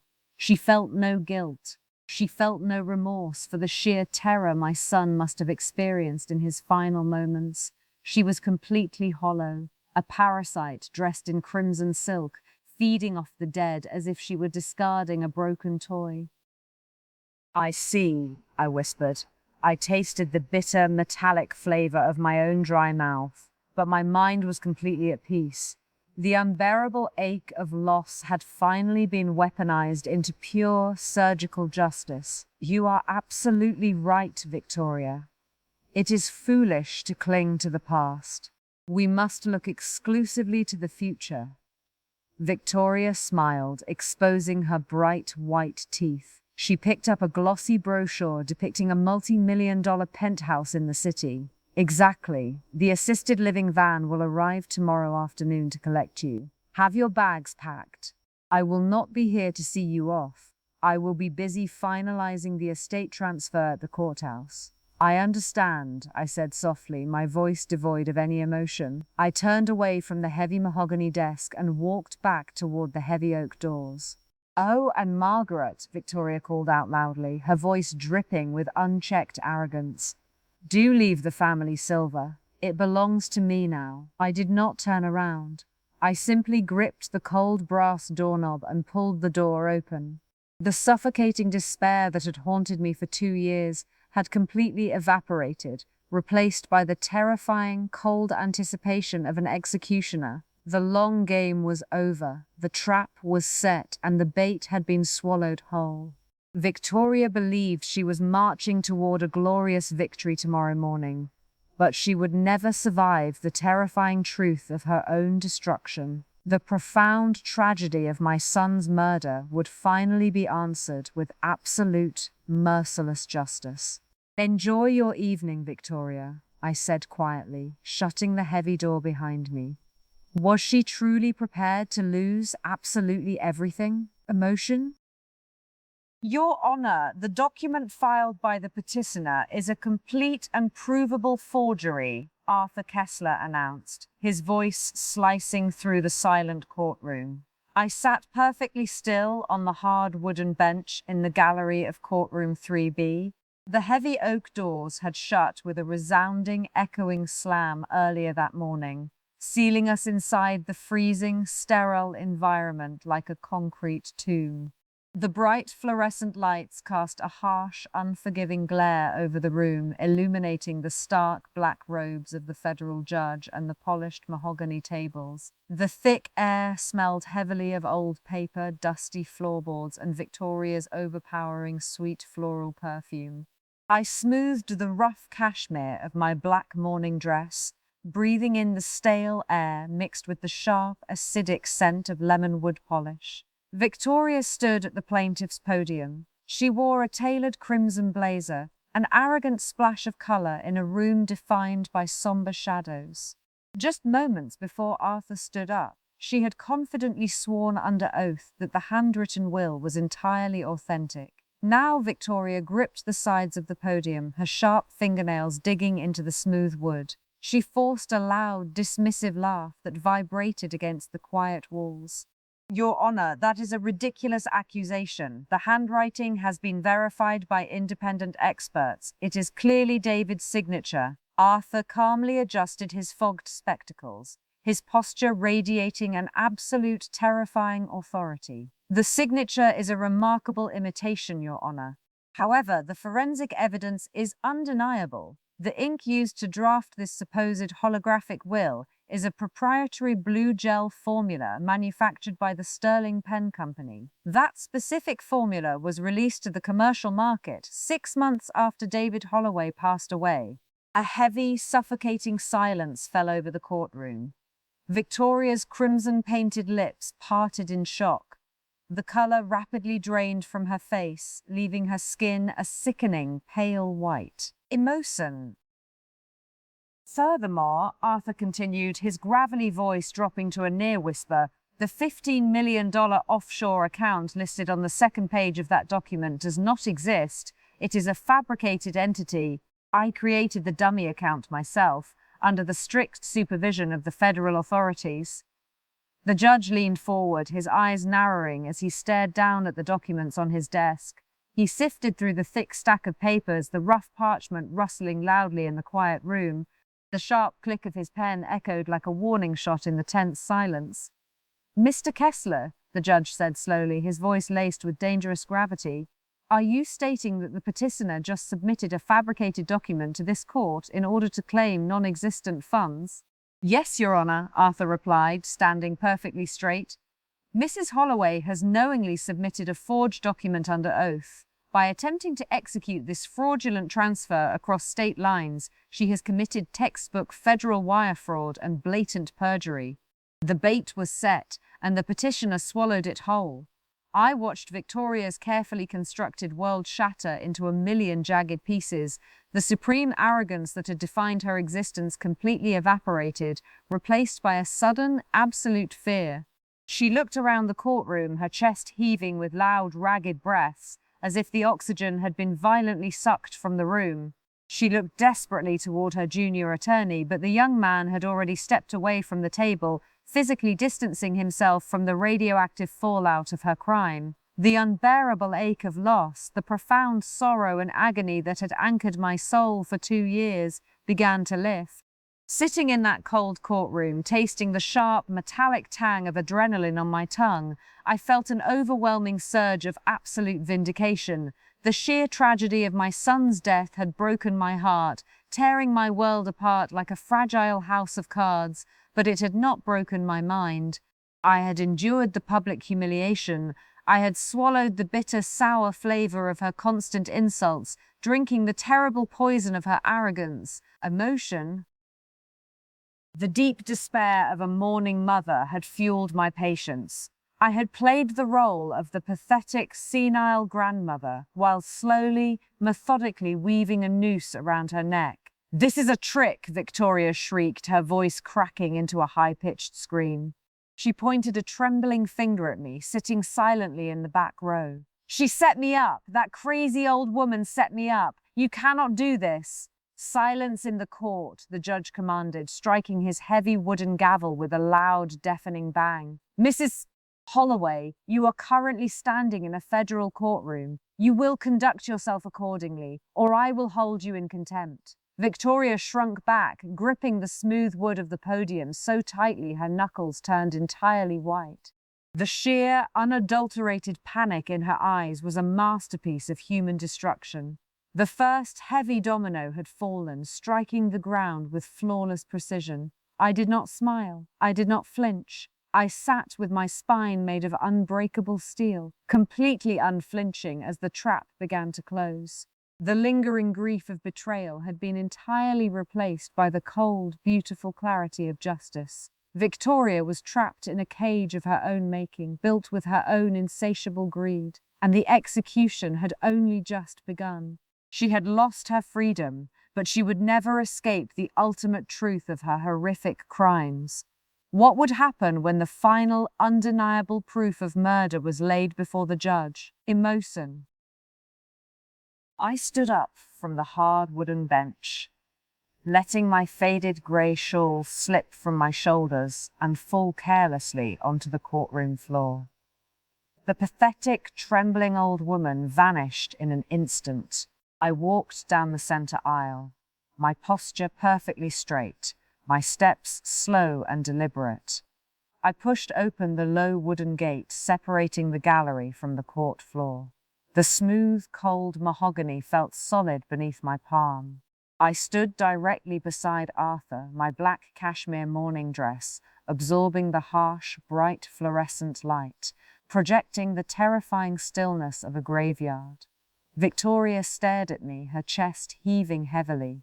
The sharp, metallic scent of her cold sweat mingled with the suffocating smell of old parchment and dusty floorboards. She looked like a cornered animal trapped in a burning cage, her wide, bloodshot eyes frantically searching for an escape that did not exist. "You," Victoria whispered, her voice trembling violently. "You knew." "I knew everything," I replied. My voice was no longer a fragile, hollow rasp. It was commanding, clear, and utterly devastating. The absolute power of a matriarch, suppressed beneath 2 agonizing years of quiet suffering and dark despair, finally roared to life. "You assumed my silence was weakness. You believed my profound grief had destroyed my mind. You were wrong, Victoria. I was simply waiting for you to build your own gallows." Arthur reached into his heavy leather briefcase. He pulled out a thick stack of yellowed, aged parchment, secured with a heavy silver clip. He placed it carefully on the judge's desk. "Your Honor," Arthur said, his gravelly voice echoing loudly through the silent room. "Before the marshals take the petitioner into custody for wire fraud, I must submit one final piece of documentation regarding the estate she attempted to steal. This is the original irrevocable trust established by Richard Holloway 30 years ago. The judge frowned, picking up the heavy parchment. The rough paper rustled loudly. Explain, Mr. Kessler. The trust clearly dictates that the entirety of the Holloway estate, including the main house, the corporate holdings, and the liquid assets, belongs exclusively to Margaret Holloway. Arthur stated, turning his cold, unforgiving gaze toward Victoria. David was merely a temporary trustee, granted access to the funds but strictly forbidden from transferring ownership. Even if the forged will had been entirely authentic, Victoria could not have inherited a single cent.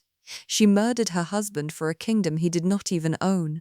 The profound, agonizing weight of that revelation struck Victoria with the force of a physical blow, as if the courtroom floor had violently vanished beneath her feet. Her knees buckled, she gripped the smooth edge of the podium to stop herself from collapsing, her knuckles turning bone white. The supreme arrogance that had fueled her betrayal completely shattered, leaving behind nothing but the hollow, bitter taste of absolute defeat. She had severed the brake lines, she had destroyed our family, she had committed federal fraud, and it had all been for a pathetic illusion. Murder, the judge repeated, his voice sharp and dangerous. Yes, Your Honor, Arthur said. He pulled the cracked burner phone and the thick white insurance policy from his briefcase, handing them directly to the two plainclothes federal marshals standing near the wall. These text messages explicitly coordinate the severing of David Holloway's brake lines. The double indemnity life insurance policy provides the financial motive. The local district attorney is currently drawing up the capital homicide charges as we speak. Victoria let out a high-pitched guttural scream, a horrific sound born of sheer, unadulterated fear. She lunged backward, but the two marshals moved with terrifying speed. They grabbed her arms, forcing them behind her back. Emotion them behind her back. Emotion them behind her back. The sharp, heavy, metallic click of the steel handcuffs locking around her wrists echoed through the quiet courtroom like a closing vault door. "No, let me go!" Victoria shrieked, kicking wildly at the wooden table. Her crimson blazer twisted around her shoulders. "Margaret! Tell them to stop! You cannot do this to me!" I stood perfectly still, watching her thrash against the unyielding grip of the federal marshals. The deep, terrible ache of loss, the profound sorrow and agonizing pain that had anchored my soul for 2 years, finally released its suffocating grip. The tragic death of my only child had been answered with absolute flawless justice. "Take her away," the judge ordered, striking his wooden gavel with a loud, deafening crack. The marshals dragged Victoria toward the heavy oak doors. Her frantic screams echoed down the long marble corridor, growing fainter and fainter until they were completely swallowed by the sterile silence of the courthouse. I turned to Arthur. He polished his spectacles with a crisp linen handkerchief, a quiet sigh escaping his lips. "It is over, my dear friend," Arthur said softly. "Yes," I whispered. I tasted the sweet, clean flavor of absolute victory on my tongue. I had lost my husband and I had lost my son, but I had protected their legacy. I had looked the devil in the eye, and I had buried her alive. She thought she could steal everything, but she was left with absolutely nothing. Would she ever understand the terrifying truth of her own greed? Emotion de motion de remorse hard thing done to the bliss. 72 hours later, the heavy steel chains around Victoria's wrists clinked against the wooden defense table, a sharp, metallic rhythm echoing through the criminal courthouse.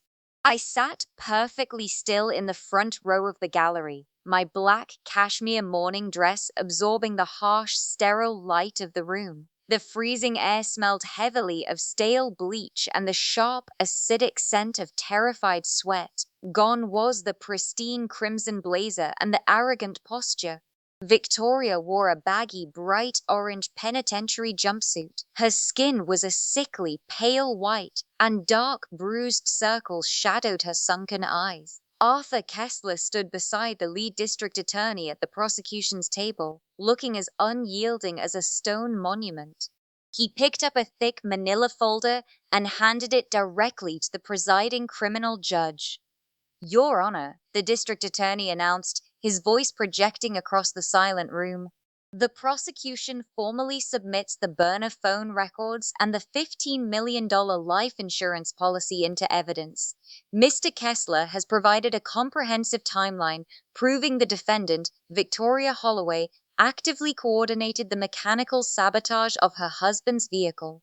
Given the severity of the capital murder charges and her proven history of federal flight risk behavior, we request that bail be denied." The judge sifted through the pages, his expression hardening with every passing second. The rustle of the thick parchment sounded like dry leaves snapping underfoot.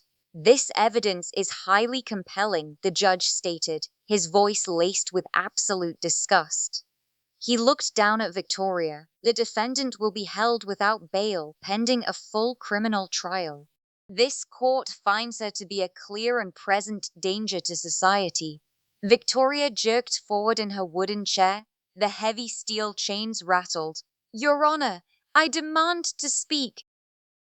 You have to listen to me. A defense attorney reached out, grabbing her bright orange sleeve. He whispered fiercely into her ear, but Victoria shoved him away. The sheer, unadulterated fear in her eyes had mutated into a desperate, uncontrollable rage. She grabbed the metal microphone on the table, the speaker emitting a piercing screech of static. "He deserved it," Victoria shrieked, her high-pitched voice echoing off the high ceiling. She pointed a trembling, chained finger directly at me. "David was weak. He was pathetic. I gave him the best years of my youth, and he was content to let me rot in a mediocre, boring life. I deserved that money. I earned that money. He was practically dead anyway, living like a coward." A profound, horrified gasp swept through the crowded gallery. The thick silence that followed was deafening. Even the defense attorney buried his face in his hands, fully aware that his client had just sealed her own coffin. The mask had finally slipped, shattering into 1,000 irreparable pieces. The courtroom did not see a grieving widow, nor did they see a victim of circumstance. They saw the terrifying truth. They saw a hollow, parasitic predator devoid of human empathy. Her own horrific words had laid her twisted, rotting soul bare for the entire world to judge. I did not flinch. I did not look away. Emotion weird your emotion, unweird your hast. The unbearable ache of loss, the agonizing sorrow that had defined my every waking moment for 2 years, finally released its heavy grip on my heart. The lingering shadow of betrayal evaporated, replaced by the warm, brilliant light of absolute justice. The devastating tragedy had demanded a heavy toll, but the debt was paid. I pictured David's warm, gentle smile, remembering the comforting scent of his favorite pipe tobacco. The profound grief that had threatened to drown me was now transformed into a peaceful, quiet closure. "Bail is denied," the judge commanded, striking his heavy wooden gavel with a final crack that sounded like a gunshot. "Marshals, remove the defendant from my courtroom immediately." Victoria screamed, thrashing as the guards grabbed her arms. They dragged her backward, the heavy chains dragging across the polished marble floor. She screamed curses, her voice growing hoarse and desperate, until the heavy oak doors slammed shut behind her, cutting her off. The silence returned to the room. I stood up from the hard wooden bench, smoothing the rough texture of my dark dress. Arthur walked over to me, his shoulders relaxing for the first time in 2 years. He removed his spectacles, wiping a single silent tear from his wrinkled cheek. "It is finished, Margaret," he said quietly. "Yes, Arthur," I replied, my voice steady and clear. "It is finally finished." I turned away from the cold courtroom and walked down the long corridor toward the main exit. I pushed open the heavy glass doors and stepped outside. The bright, warm afternoon sunlight washed over my face. The crisp scent of fresh rain and blooming lavender filled my lungs. The suffocating despair of the past was gone, leaving behind only the profound peace of a mother who had fulfilled her unbreakable promise. She would spend the rest of her life in a concrete cell, left with absolutely nothing. Would she ever accept the terrifying truth that she had never truly won? Emotion. "You ruined my life!" Victoria shrieked, her high-pitched voice cracking as she lunged across the polished wooden table. The heavy strike of the judge's wooden gavel still echoed through the freezing air of the courtroom, a deafening sound that had officially sealed her fate. The judge had just ordered her to be held without bail pending immediate criminal charges. As the devastating reality of her situation finally breached the thick walls of her supreme arrogance, Victoria snapped. She threw her body forward, her hands outstretched like twisted claws, knocking a heavy stack of legal documents onto the floor. The rough parchments scattered everywhere, fluttering like dead leaves in the stale air. Her crimson blazer twisted awkwardly around her shoulders, ruining her carefully crafted image of wealthy superiority. Her eyes, once filled with calculating greed, were now consumed by a manic, unadulterated fear. I did not move. I did not flinch. I stood perfectly still behind the low mahogany gate, my spine as rigid as a steel rod. I smoothed the rough cashmere of my black morning dress, breathing in the faint, acidic scent of her terrified sweat. For 2 agonizing years, I had swallowed her constant insults. I had played the role of the fragile, senile widow.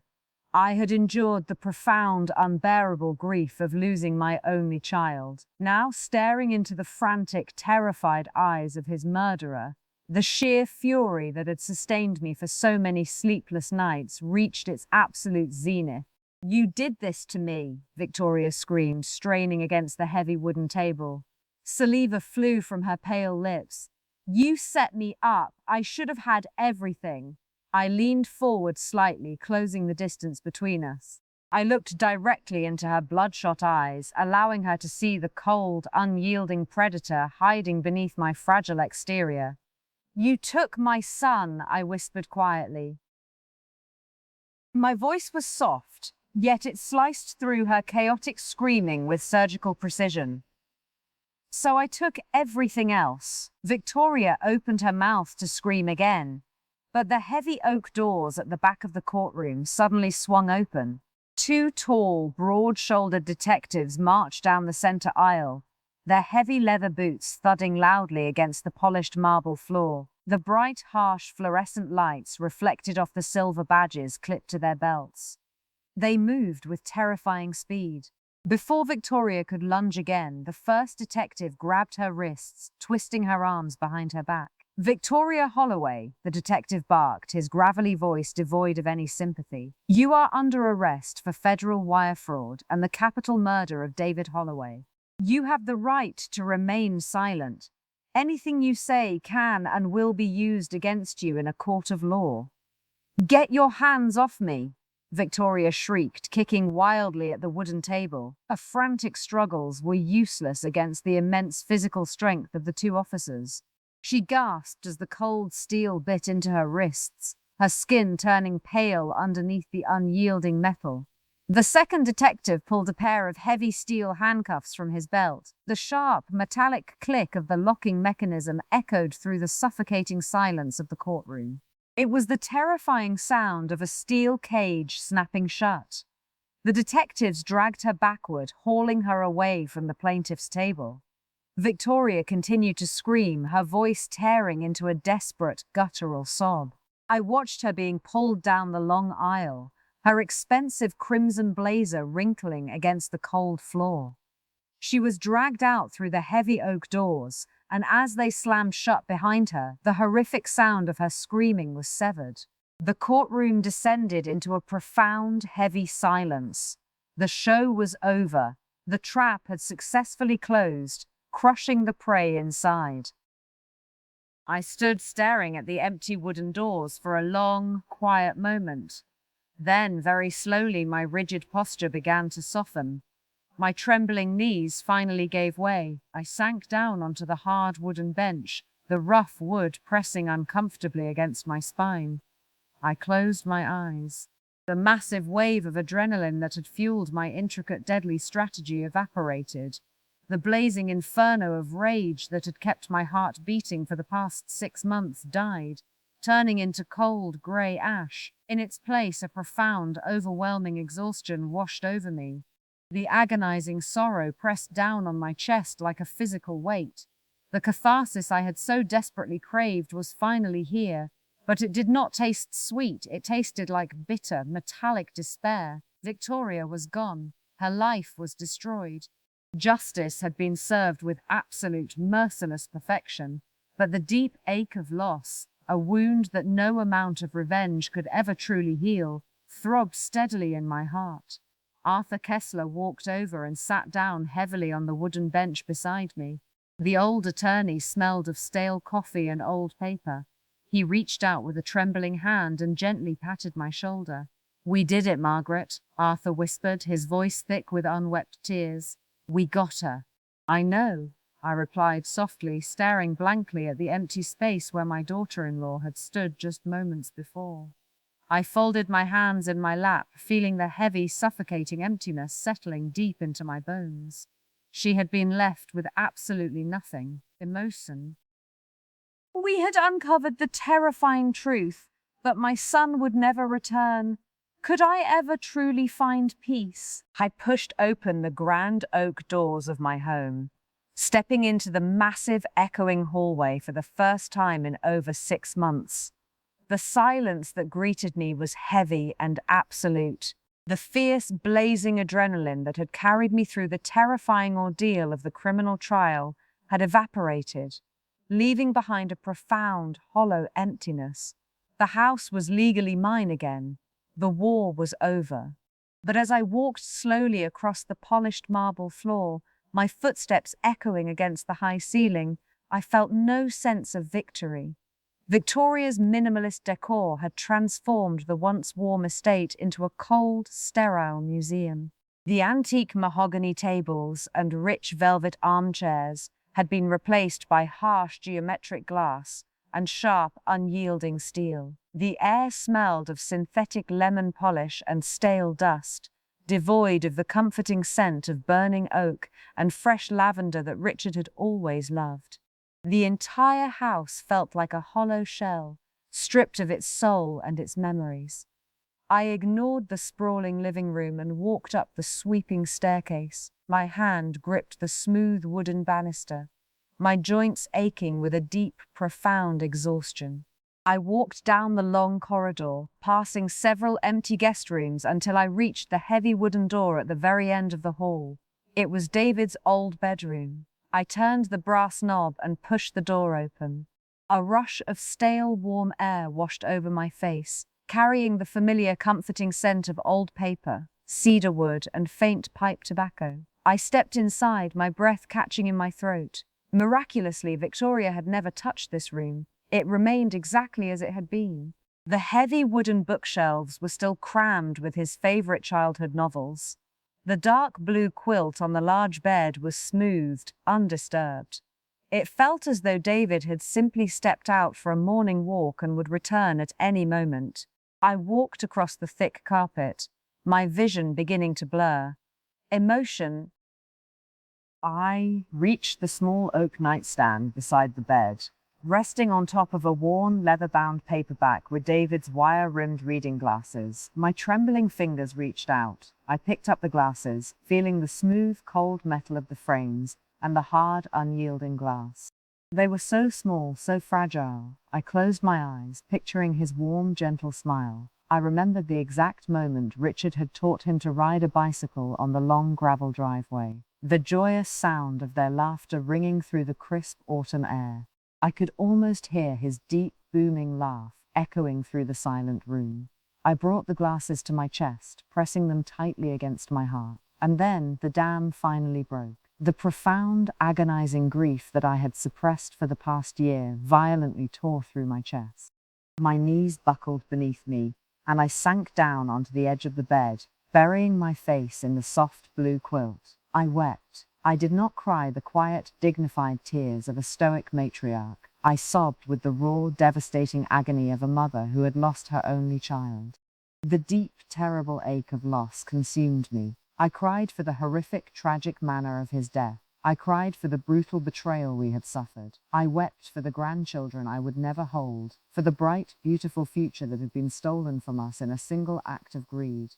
I cried for Richard, wishing desperately that he was here to hold me. The tears flowed uncontrollably, tasting like bitter salt and profound sorrow on my trembling lips. For months I had weaponized my pain, turning my mourning into a cold, calculated strategy. I had refused to break because breaking meant Victoria would win.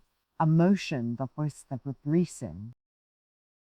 But now, alone in the quiet sanctuary of my son's childhood room, the sheer exhaustion of my unyielding armor shattered, I wept until my throat burned, until my chest ached, until there were simply no tears left to shed. An hour later, the heavy wooden door creaked open softly.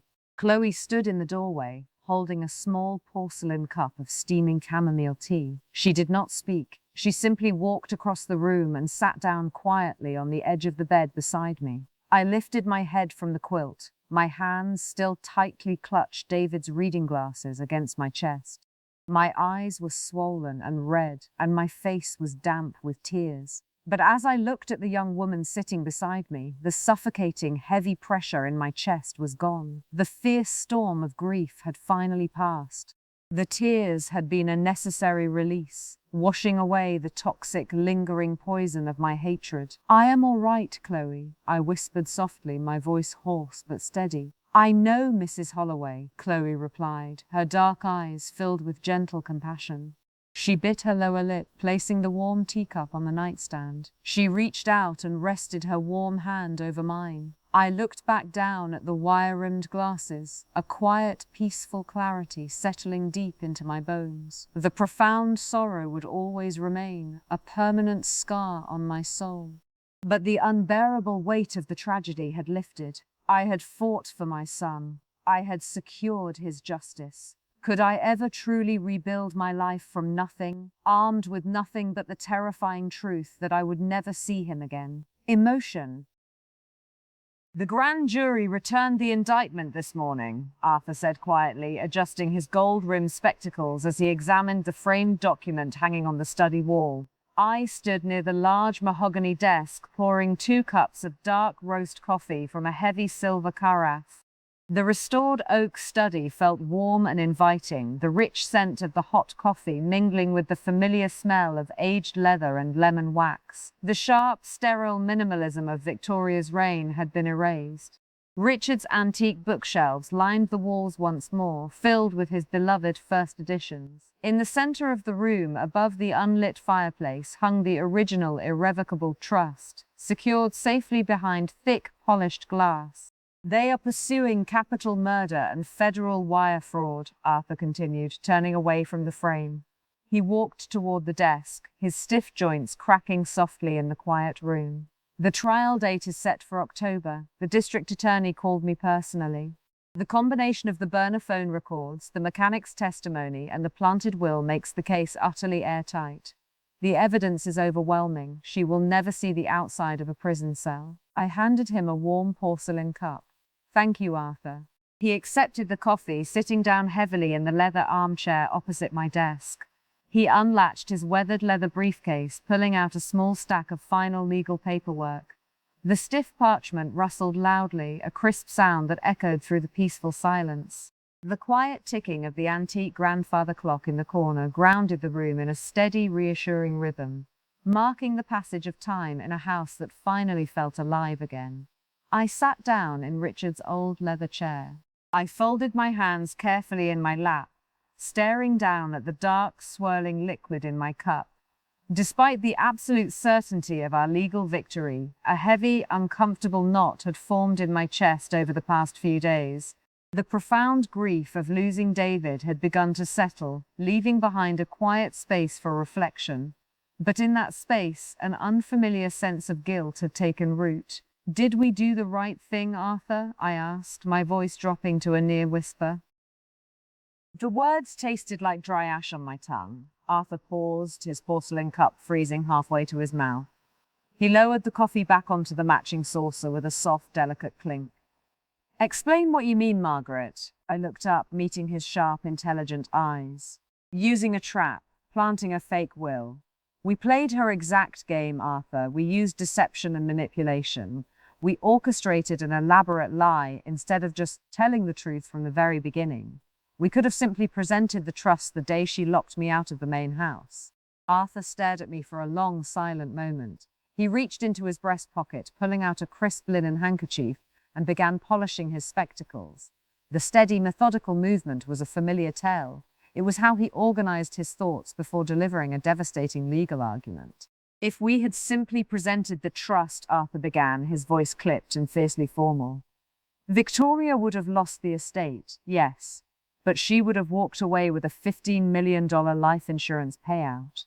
She would have hired a team of aggressive defense attorneys to bury the break-line evidence in endless procedural delays. She would have remained free, a wealthy parasitic predator looking for her next victim. He leaned forward, placing his spectacles back onto his face. He set his jaw, a quiet, burning intensity flashing in his eyes. The truth, Margaret, was that she murdered your son in cold blood, Arthur stated firmly. The truth was that she intended to erase your family's entire legacy and cast you out into the street. We did not invent her malice. We did not create her insatiable greed, emotion. And we certainly did not force her to willingly commit federal fraud by filing a forged document. Arthur reached across the wide expanse of the mahogany desk. He placed his warm, weathered hand gently over my folded fingers. The rough texture of his skin felt remarkably grounding, anchoring me to the present moment. We did not trick an innocent woman into committing a crime, Arthur said softly, his tone shifting from a strict attorney to a deeply loyal friend. We simply built the gallows, and she eagerly climbed the steps. We just gave her the rope. The absolute certainty in his voice resonated deep within my soul. The heavy, suffocating knot of doubt in my chest unraveled, melting away like winter ice under the morning sun. The lingering shadow of guilt evaporated. A genuine expression of acceptance washed over my tired features. He was right. We had not corrupted Victoria. We had merely held up a mirror, forcing her to destroy herself with her own horrific ambition. A profound, unshakable peace settled over me. I looked past Arthur, my gaze resting on a silver-framed photograph of David on the bookshelf. His bright, hopeful smile seemed to glow in the warm amber light of the study lamps. The agonizing ache of loss would always remain, a quiet sorrow that I would carry until the end of my days. But the moral ambiguity of my choices vanished. I had protected my family. I had secured flawless justice for my child, and I had done it without sacrificing my own soul. Thank you, my dear friend, I whispered, a faint smile touching my lips, for everything. Arthur squeezed my hand, offering a rare, gentle smile in return. Always, Mrs. Holloway. We had exposed the terrifying truth of her nature, leaving her with absolutely nothing. Would she ever understand the magnitude of her own failure? The heavy brass nib of Richard's antique fountain pen scratched softly against the thick, cream-coloured parchment, the only sound in the silent cottage. The warm glow of the small desk lamp pushed back the gathering darkness, casting a circle of golden light across the worn oak wood. I sat alone, the heavy silence of the evening wrapping around my shoulders like a thick blanket. The faint scent of rich black ink and aged paper filled the air, a familiar, comforting aroma that instantly transported me back to the countless nights Richard had spent working at this very desk. I dipped the sharp metal nib into the glass inkwell, watching the dark liquid cling to the metal. I took a slow, deep breath, pressing the pen to the paper once more. My dearest David, I wrote, my handwriting looping with careful, deliberate precision. For 12 agonizing months I had carried 1,000 unspoken words inside my chest. The crushing weight of those unsaid sentences had been a suffocating burden, an invisible anchor dragging my soul into a dark, bottomless ocean of grief. The chaotic blur of his tragic accident followed immediately by the brutal war to reclaim our family's legacy, had left absolutely no room for a proper goodbye. I had stood silently at his crowded funeral, surrounded by hundreds of whispering strangers, unable to speak a single word of genuine farewell. But tonight, in the quiet sanctuary of the cottage, the time for silence was over. I remember the exact morning you were born, I continued, the dark ink flowing smoothly across the crisp page. The doctors told me you were too small, too fragile, but when they placed you in my arms, you opened your eyes and looked at me with a fierce, quiet intelligence. I knew in that exact moment that you would grow up to be a brilliant, remarkable man. I knew that I would love you until the very end of time. A single rogue tear escaped my eye, sliding slowly down my cheek and landing on the edge of the parchment. It blurred a tiny speck of ink, leaving a faint, salty stain on the paper. I did not wipe it away. I simply kept writing. I remember your deep, booming laugh, the pen scratched rhythmically. I remember how you insisted on making pancakes every Sunday morning, even though you burned them, filling the entire kitchen with thick grey smoke and absolute joy. Your father and I would eat every single blackened bite simply because you had made them with such overwhelming enthusiasm.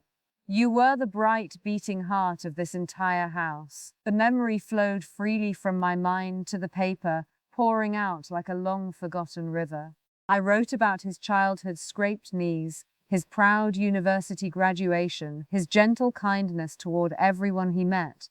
And then my hand trembled slightly as the tone of the letter shifted. I also must write about the trial, I penned, my handwriting growing sharper, more rigid. I must tell you about Victoria. I am so profoundly sorry, my beautiful boy. I am so sorry that I did not see the terrifying danger she possessed. I am sorry that my maternal instinct failed to protect you from the predator hiding in our own home, but you must know that I fought for you. I tore down her empire of lies. I secured your flawless justice. The woman who took your life will never see the sun again. The physical act of writing the words created a profound, unshakable sense of release. The agonizing sorrow, the deep ache of loss, the lingering shadow of betrayal, they were no longer trapped inside my aging body. They were externalized. They were captured in the dark ink, bound permanently to the thick parchment. I had successfully transformed an abstract, consuming tragedy into a physical object that I could actually hold, fold, and put away. I set the heavy brass pen down on the wooden desk, emotions unfold and falling. The metal clinked softly against the oak. I will carry your memory with me until the day I am finally reunited with you and your father. I wrote the final lines. Rest now, my boy. You are safe. You are so deeply loved. I signed my name with a slow, careful flourish. I sat back in the leather chair, staring at the completed letter. My hands were stained with tiny specks of black ink. My chest felt incredibly light, empty of the toxic bitterness that had fueled my revenge. The pure, overwhelming power of a mother's love had eclipsed the dark shadows of the past year. I picked up the heavy parchment and folded it into thirds. The crisp paper rustled loudly in the quiet room. I slid the folded letter into a thick white envelope, sealing the flap with a firm press of my thumb. I pulled open the heavy bottom drawer of the oak desk. Resting inside, protected by a leather folder, was the original irrevocable trust document, the very foundation of the Holloway legacy. I placed the white envelope gently on top of the legal file, closing the drawer with a solid, satisfying thud. Goodbye, David, I whispered into the empty room. I had said my piece, not in a sterile funeral parlor, but in my own words, on my own terms. I clicked off the warm desk lamp, surrendering the room to the quiet, peaceful embrace of the night. I had absolutely nothing left to fear, and I would never stop protecting his truth. Had I finally found my peace? Tense, I pulled the harsh, sterile white curtains down from the large bay windows, allowing the bright morning sunlight to flood the living room.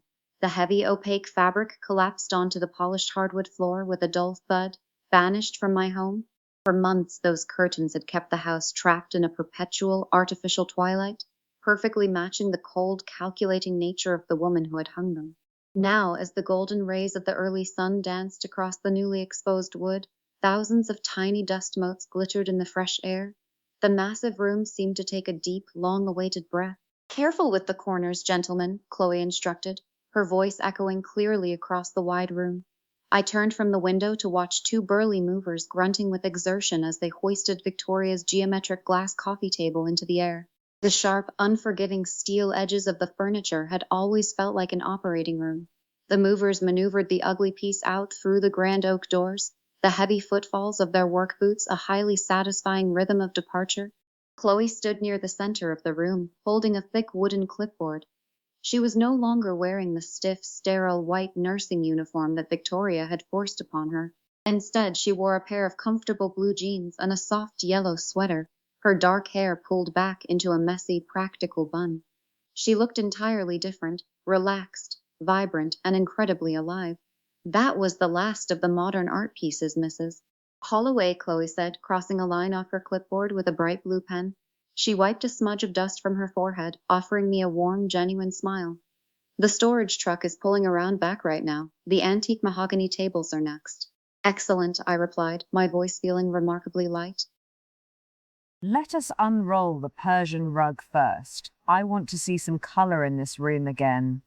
Together, Chloe and I grabbed the thick edges of the heavy, rolled-up rug that had been hidden away in the basement for nearly a year. We pulled, and the thick fabric unspooled across the floor like a vibrant, sprawling canvas. The deep, rich reds, the intricate golden threads, and the dark sapphire blues instantly anchored the massive living room. The cold, museum-like shell was shattering. The house was slowly remembering its true identity. For the next 2 hours, the house was filled with the chaotic, wonderful sounds of restoration. The movers brought in Richard's heavy leather armchairs, placing them perfectly in front of the large stone fireplace. They carried in the antique mahogany end tables, the smooth, dark wood gleaming softly under the warm amber glow of the table lamps. The oppressive scent of synthetic lemon polish that had haunted the hallways was finally replaced by the familiar, comforting aroma of natural pine cleaner, old paper, and fresh mint. Once the heavy lifting was finished and the movers had departed, Chloe and I sat on the floor near the fireplace, surrounded by a dozen brown cardboard boxes. I grabbed a sharp utility knife, slicing through the thick packing tape of the nearest box. The sharp, ripping sound echoed loudly in the quiet room. Inside, meticulously wrapped in layers of bubble wrap, were the intimate personal memories of my family, the very soul of the Holloway estate. I unwrapped a delicate porcelain vase that Richard had bought for me in Florence during our honeymoon. I ran my fingers over the smooth, painted ceramic, feeling a quiet surge of warmth in my chest. Beside me, Chloe unpacked a silver-framed photograph of David on his 10th birthday, his face covered in chocolate cake, his eyes shining with pure, innocent joy. "Where should we put this one, ma'am?" Chloe asked softly, holding the frame up to the light.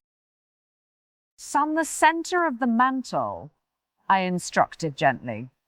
"Right where he belongs." I pulled a stack of David's old debate trophies from another box, the cool brass feeling heavy and substantial in my hands. We placed them carefully on the oak bookshelves, the polished metal catching the morning sunlight. Next came Richard's collection of first edition novels, the worn leather spines smelling faintly of cedar and thyme. Each item we unpacked chased away another shadow, filling the empty spaces with life and history. As I watched her place the photograph on the polished stone, a profound sense of renewal washed over me. Each restored object, each framed memory felt like a deliberate act of resurrection. I was not merely cleaning a house. I was reclaiming my own shattered soul. The bitter, toxic rage that had fueled my intricate trap was gone. The matriarch of the Holloway family had returned to her throne. But I knew, deep in my bones, that I was different. The trauma of the past year had softened my sharp edges. It had taught me the terrifying fragility of life, forcing me to cherish the quiet, mundane moments of peace that I had once taken for granted. Chloe walked over, handing me a steaming porcelain mug of fresh mint tea. The sweet scent of raw honey curled into the air. "It looks beautiful, Mrs. Holloway," Chloe whispered, her dark eyes reflecting the warm morning light.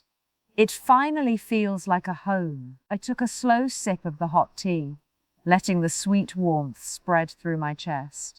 I looked around the vibrant room, the rich colors of the antique furniture and the warm memories of my family finally restored to their rightful place. We had rebuilt the physical walls of our sanctuary from nothing, but the true healing had only just begun. Could I finally leave the darkness behind? The jury deliberated for less than 4 hours, Arthur said, stepping into the warm foyer and shaking the bitter October chill from his dark wool overcoat. A fierce autumn storm raged outside the heavy oak doors, the howling wind violently stripping the last golden leaves from the ancient trees that lined the driveway. But inside the main house, the atmosphere was a profound sanctuary of warmth. A large, roaring fire crackled steadily in the stone hearth of the living room, filling the air with the comforting scent of burning pine and aged wood. Chloe moved quietly from the hallway, offering Arthur a polite smile as she took his wet coat and hung it carefully on the brass rack. I sat in Richard's old leather armchair near the fire, a steaming cup of Earl Grey tea resting on the small mahogany table beside me. I did not stand. I simply folded my hands in my lap, going very still as I watched my oldest friend walk across the antique Persian rug. For the first time in 40 years, Arthur was not carrying his massive, battered leather briefcase. He held only a single, thin manila folder. He sat down heavily in the armchair opposite mine. He reached into his breast pocket, pulling out his crisp linen handkerchief, and began polishing his gold-rimmed spectacles slowly. It was the familiar, methodical action of a man preparing to deliver a solemn, unshakable verdict. "They reached a unanimous decision," Arthur stated, his gravelly voice clipped and deeply formal. He placed his glasses back onto his face, looking directly into my eyes. "Guilty on all counts: federal wire fraud and involuntary manslaughter." The words hung in the warm air, heavy with absolute finality. The defense attorneys managed to introduce just enough reasonable doubt regarding the mechanic's timeline to avoid a capital murder conviction, Arthur explained, setting his jaw firmly. But the combination of the forged will, the burner phone, and the insurance motive was impossible to overcome. The judge revoked her bail immediately. She will be sentenced next month, but the minimum mandatory guidelines ensure she will serve no less than 35 years. I stared into the dancing orange flames of the fireplace, listening to the crackling of the dry wood. For 12 agonizing months, I had braced myself for this exact moment. I had designed an intricate, flawless trap. I had endured the sickening humiliation of Victoria's insults. I had weaponized my own profound grief, calculating every move with the cold precision of a grand master. And now, the final move had been played. The opponent was permanently removed from the board. The long, horrific saga had finally reached its bitter end. But as the profound reality of the verdict settled into my bones, I felt no sudden surge of triumphant joy. There was no euphoric celebration to fill the tragic void. The absolute justice we had fought so desperately to secure tasted bitter. Victoria's entire life was ruined, locked away behind cold steel bars, but the total destruction of her future could never resurrect my past. My beautiful son was still gone. A guilty verdict could not bring him back to the dinner table. The quiet heartache remained untouched. "Are you all right, Margaret?" Arthur asked softly, his sharp, intelligent eyes studying my silent reaction. Near the doorway of the living room, Chloe stood still. She bit her lower lip, her dark eyes filled with gentle, unwavering compassion as she waited for my response. "I am all right, Arthur," I whispered. My voice was soft, yet it carried clearly over the sound of the crackling fire, And in that quiet moment, I realized it was the absolute truth. A profound, bittersweet closure began to wash over me, settling onto my tired shoulders like a heavy blanket of autumn light breaking through a dark storm cloud. The agonizing sorrow had not disappeared, but the suffocating, toxic rage that had driven my every waking moment was finally gone. The crushing burden lifted, dissolving as if I had cast a heavy stone into the ocean. Emotion. I no longer needed to plot. I no longer needed to fight. I was simply a mother who had fulfilled her final, most terrible duty. The profound process of healing had finally begun. I looked down at the thin manila folder resting on Arthur's lap. I knew it contained the official court documents, the detailed transcripts of Victoria's desperate screaming breakdown as the verdict was read. "What would you like me to do with the official copies?" Arthur asked, following my gaze. I reached out, picking up my warm teacup. The delicate porcelain felt smooth against my aged skin. "Burn them," I instructed gently, taking a slow sip of the hot tea. "Right there in the hearth." Arthur raised a silver eyebrow, but he did not argue. He opened the folder, pulling out the crisp white legal documents. Without a single word, he tossed the entire stack directly into the roaring fire. Chloe and I watched in peaceful silence as the bright orange flames eagerly consumed the paper. The thick black ink curled and blackened, turning the official record of Victoria's malice into fragile, weightless ash. I watched the flames devour the name Victoria Holloway, erasing her completely from our lives. Her malice vanished, disappearing as quickly as a shadow at noon. A sudden gust of wind swept down the chimney, pulling the grey ashes up into the dark, stormy night, scattering them entirely to the wind, as though they had never existed. The trap was empty, the closure was absolute. The deep, lasting peace of the Holloway estate was finally restored. We had secured the terrifying truth and left her with absolutely nothing, but the quiet house still echoed with his precious memory. Would I ever stop missing him? Emotions. The rich, dark soil clung to my bare hands, the earthy scent of the damp ground rising up to meet the crisp morning air. I knelt on a thick foam pad near the far eastern edge of the estate, shielded from the grand house by the massive sweeping branches of an ancient weeping willow. The long, elegant green tendrils hung down like a natural curtain, creating a quiet, secluded sanctuary. It had been David's absolute favorite place in the entire world. When he was a young boy, he would sit beneath the sprawling canopy for hours, his back pressed against the sturdy trunk, consumed by his leather-bound adventure novels. I drove a small, rusted iron trowel deep into the soft earth, turning over a heavy clump of soil. The sweet song of a morning cardinal echoed from the high branches, a bright, cheerful melody that accompanied the rhythmic scraping of my tool. The physical exertion sent a dull, persistent ache through my aging shoulders, but I welcomed the discomfort. For an entire year, my body had been fueled by a cold, calculating adrenaline. I had spent my energy destroying a life, meticulously dismantling Victoria's empire of lies. But now, as the golden rays of the early sun filtered through the willow leaves, I was doing the exact opposite. I was building one. Resting beside my knees was a small wooden crate filled with a vibrant collection of life. There were packets of delicate blue forget-me-nots, sturdy white rose bushes, and fragrant lavender seedlings. I had spent decades cultivating a massive financial empire, building trusts and securing wealth, but this small patch of dirt felt infinitely more valuable than any bank account. I picked up one of the fragile lavender seedlings, cradling its delicate green stem between my dirty fingers.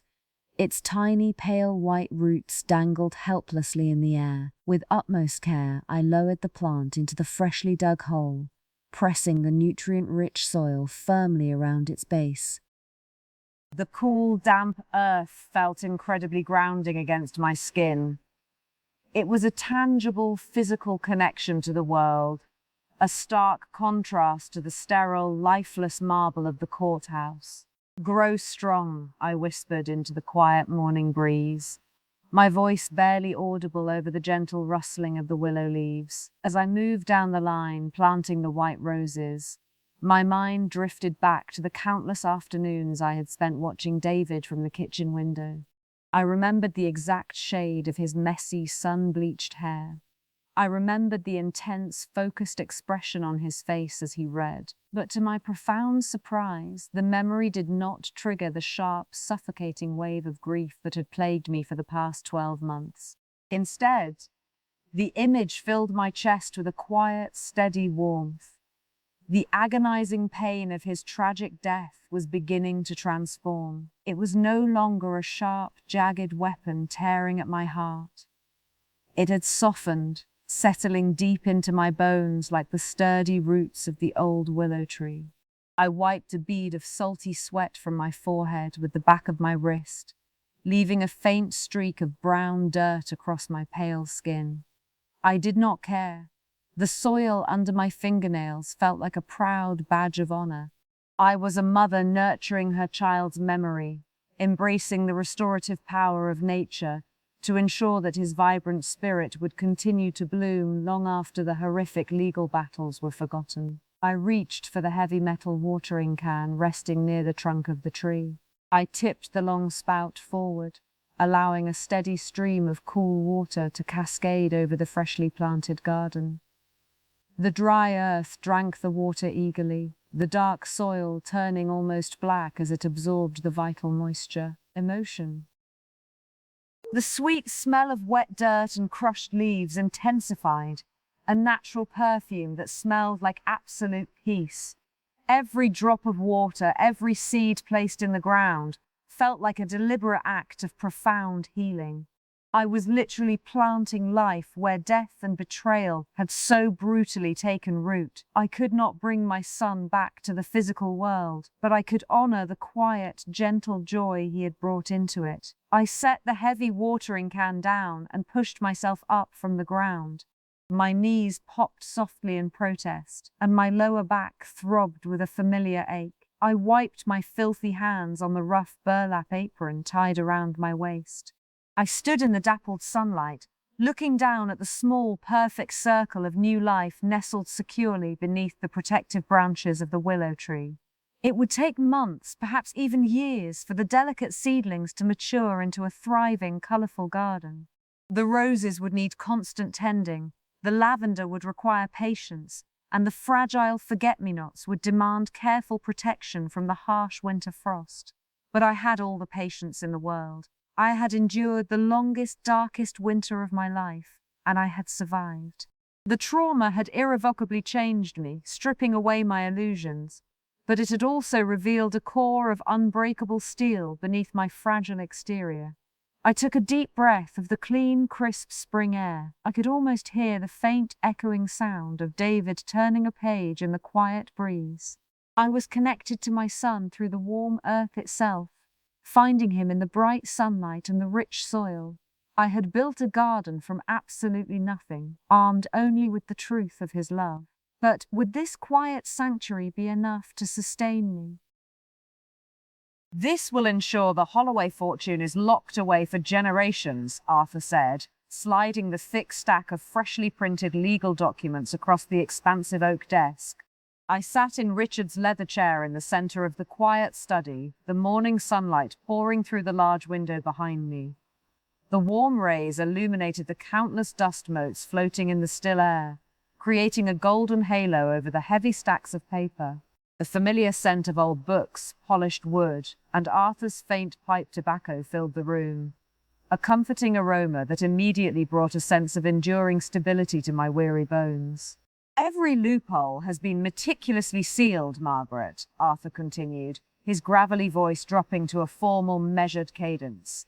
He adjusted his gold-rimmed spectacles, tapping a manicured finger against the top page. "The previous trust structure relied far too heavily on the assumption of basic human decency. We will not make that mistake again." I reached out, running my fingertips over the crisp, heavy parchment. The thick paper felt substantial, like the solid foundation of a grand, indestructible fortress. Review the primary charitable clauses for me once more, Arthur, I requested softly, folding my hands neatly on the desk. Arthur opened his own copy of the massive file, turning the stiff pages with a loud, rhythmic, rustling sound. The Richard Holloway endowment will receive 40% of the liquid assets immediately, Arthur read, his tone sharp and precise. This capital will fund a perpetual scholarship program for underprivileged engineering students at his alma mater. The David Holloway Foundation will receive an equal 40%, dedicated entirely to funding legal defense for victims of corporate fraud. The remaining 20% of the wealth will be held in the new irrevocable family trust. I listened intently to the specific details, a quiet, profound satisfaction blooming in my chest. It was a perfect honor to their memory. For an entire year, Victoria had viewed my family's wealth as nothing more than a giant vault of cash, a glittering prize to be stolen and squandered on luxury cars and designer clothes.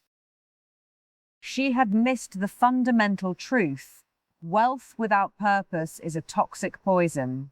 And the stipulations for the remaining 20%, I asked, my voice barely a whisper. Arthur set his jaw firmly, looking directly across the desk. The capital is locked. No individual can access the principal under any circumstances. Any future beneficiaries, whether by blood or marriage, must complete a mandatory 5-year period of documented public service before they can even petition the board for a modest living stipend. It is an absolute ironclad shield. Excellent, I replied quietly. I picked up Richard's heavy gold fountain pen, uncapping it with a sharp click. The cool metal felt perfectly balanced in my aged hand. I did not want to leave behind a hollow pile of money that would only attract future parasites. I wanted to build a legacy that protected our profound values. I wanted the Holloway name to stand for integrity, for brilliant resilience, for the unwavering pursuit of justice. I pressed the sharp metal nib against the thick parchment. The rich black ink flowed smoothly onto the page, the rhythmic scratching sound echoing loudly in the silent study.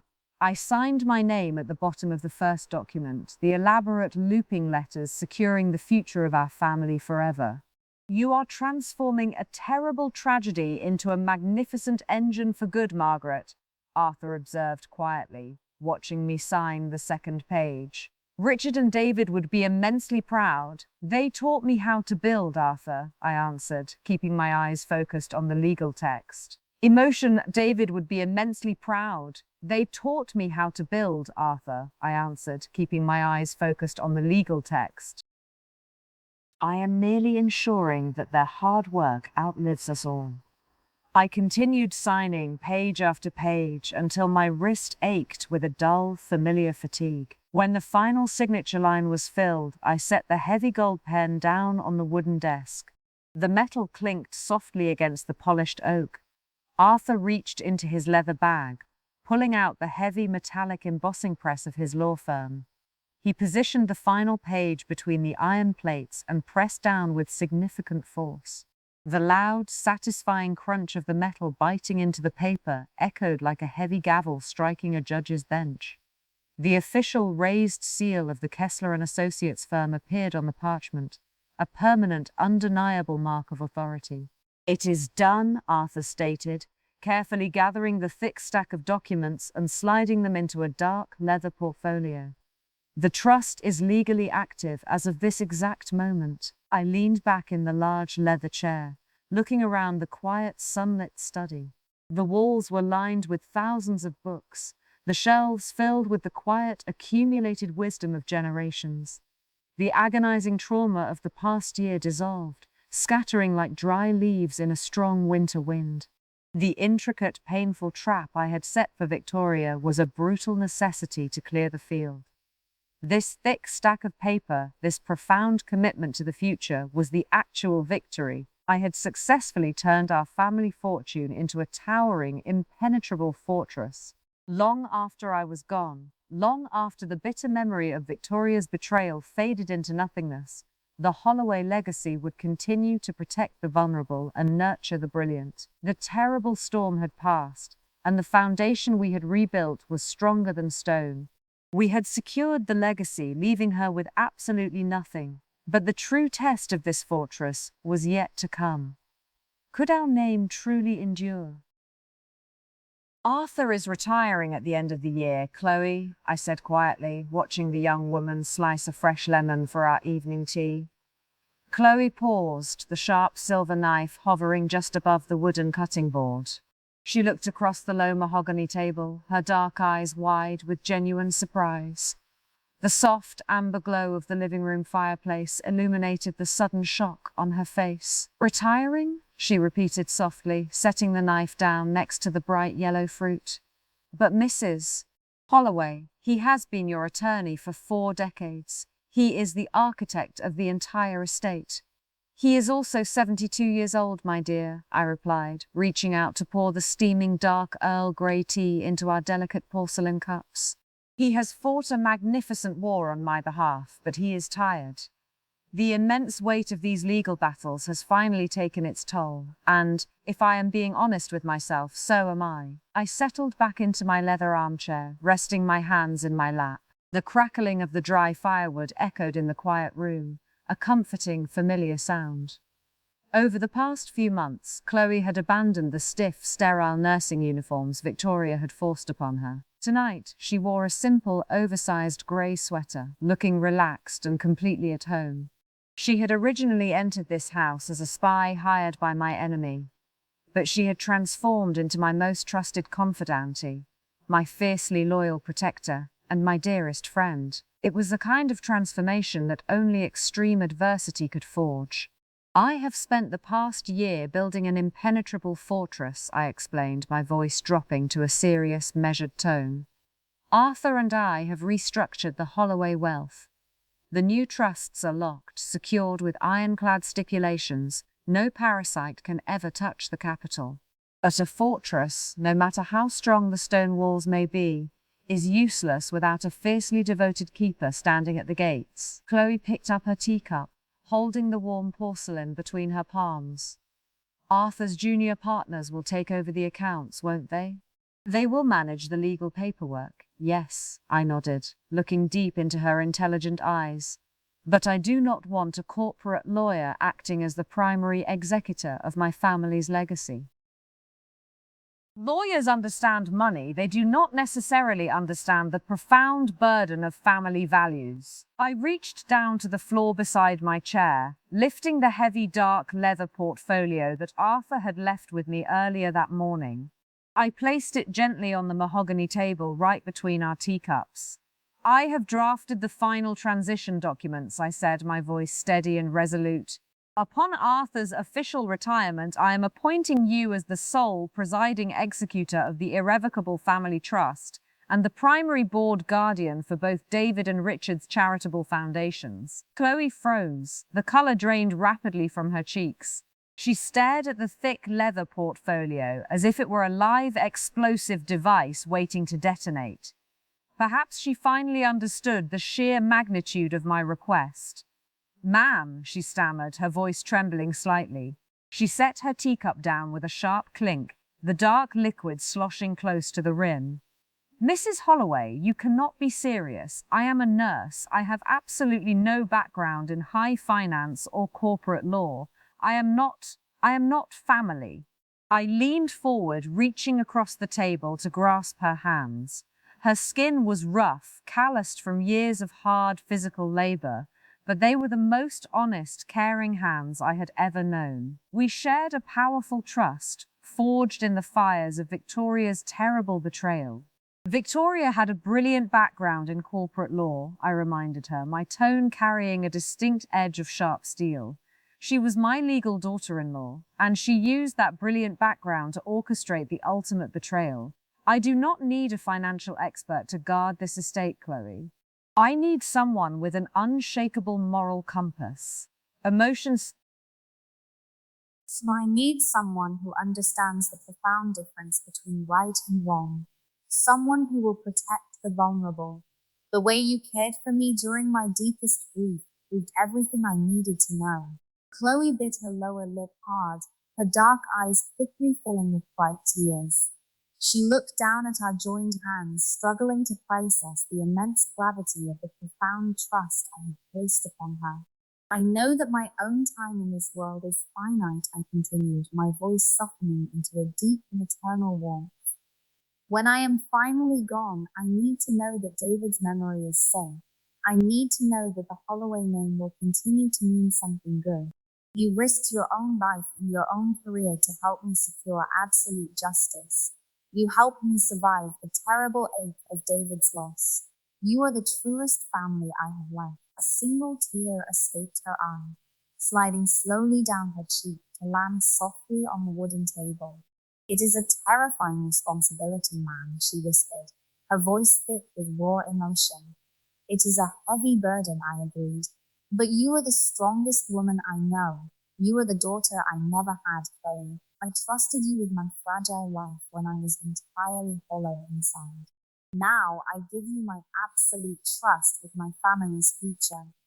Chloe took a slow, deep breath, the sharp scent of fresh citrus and dark tea hanging in the warm air between us. She looked up, meeting my gaze with a fierce determination that reminded me so much of my own.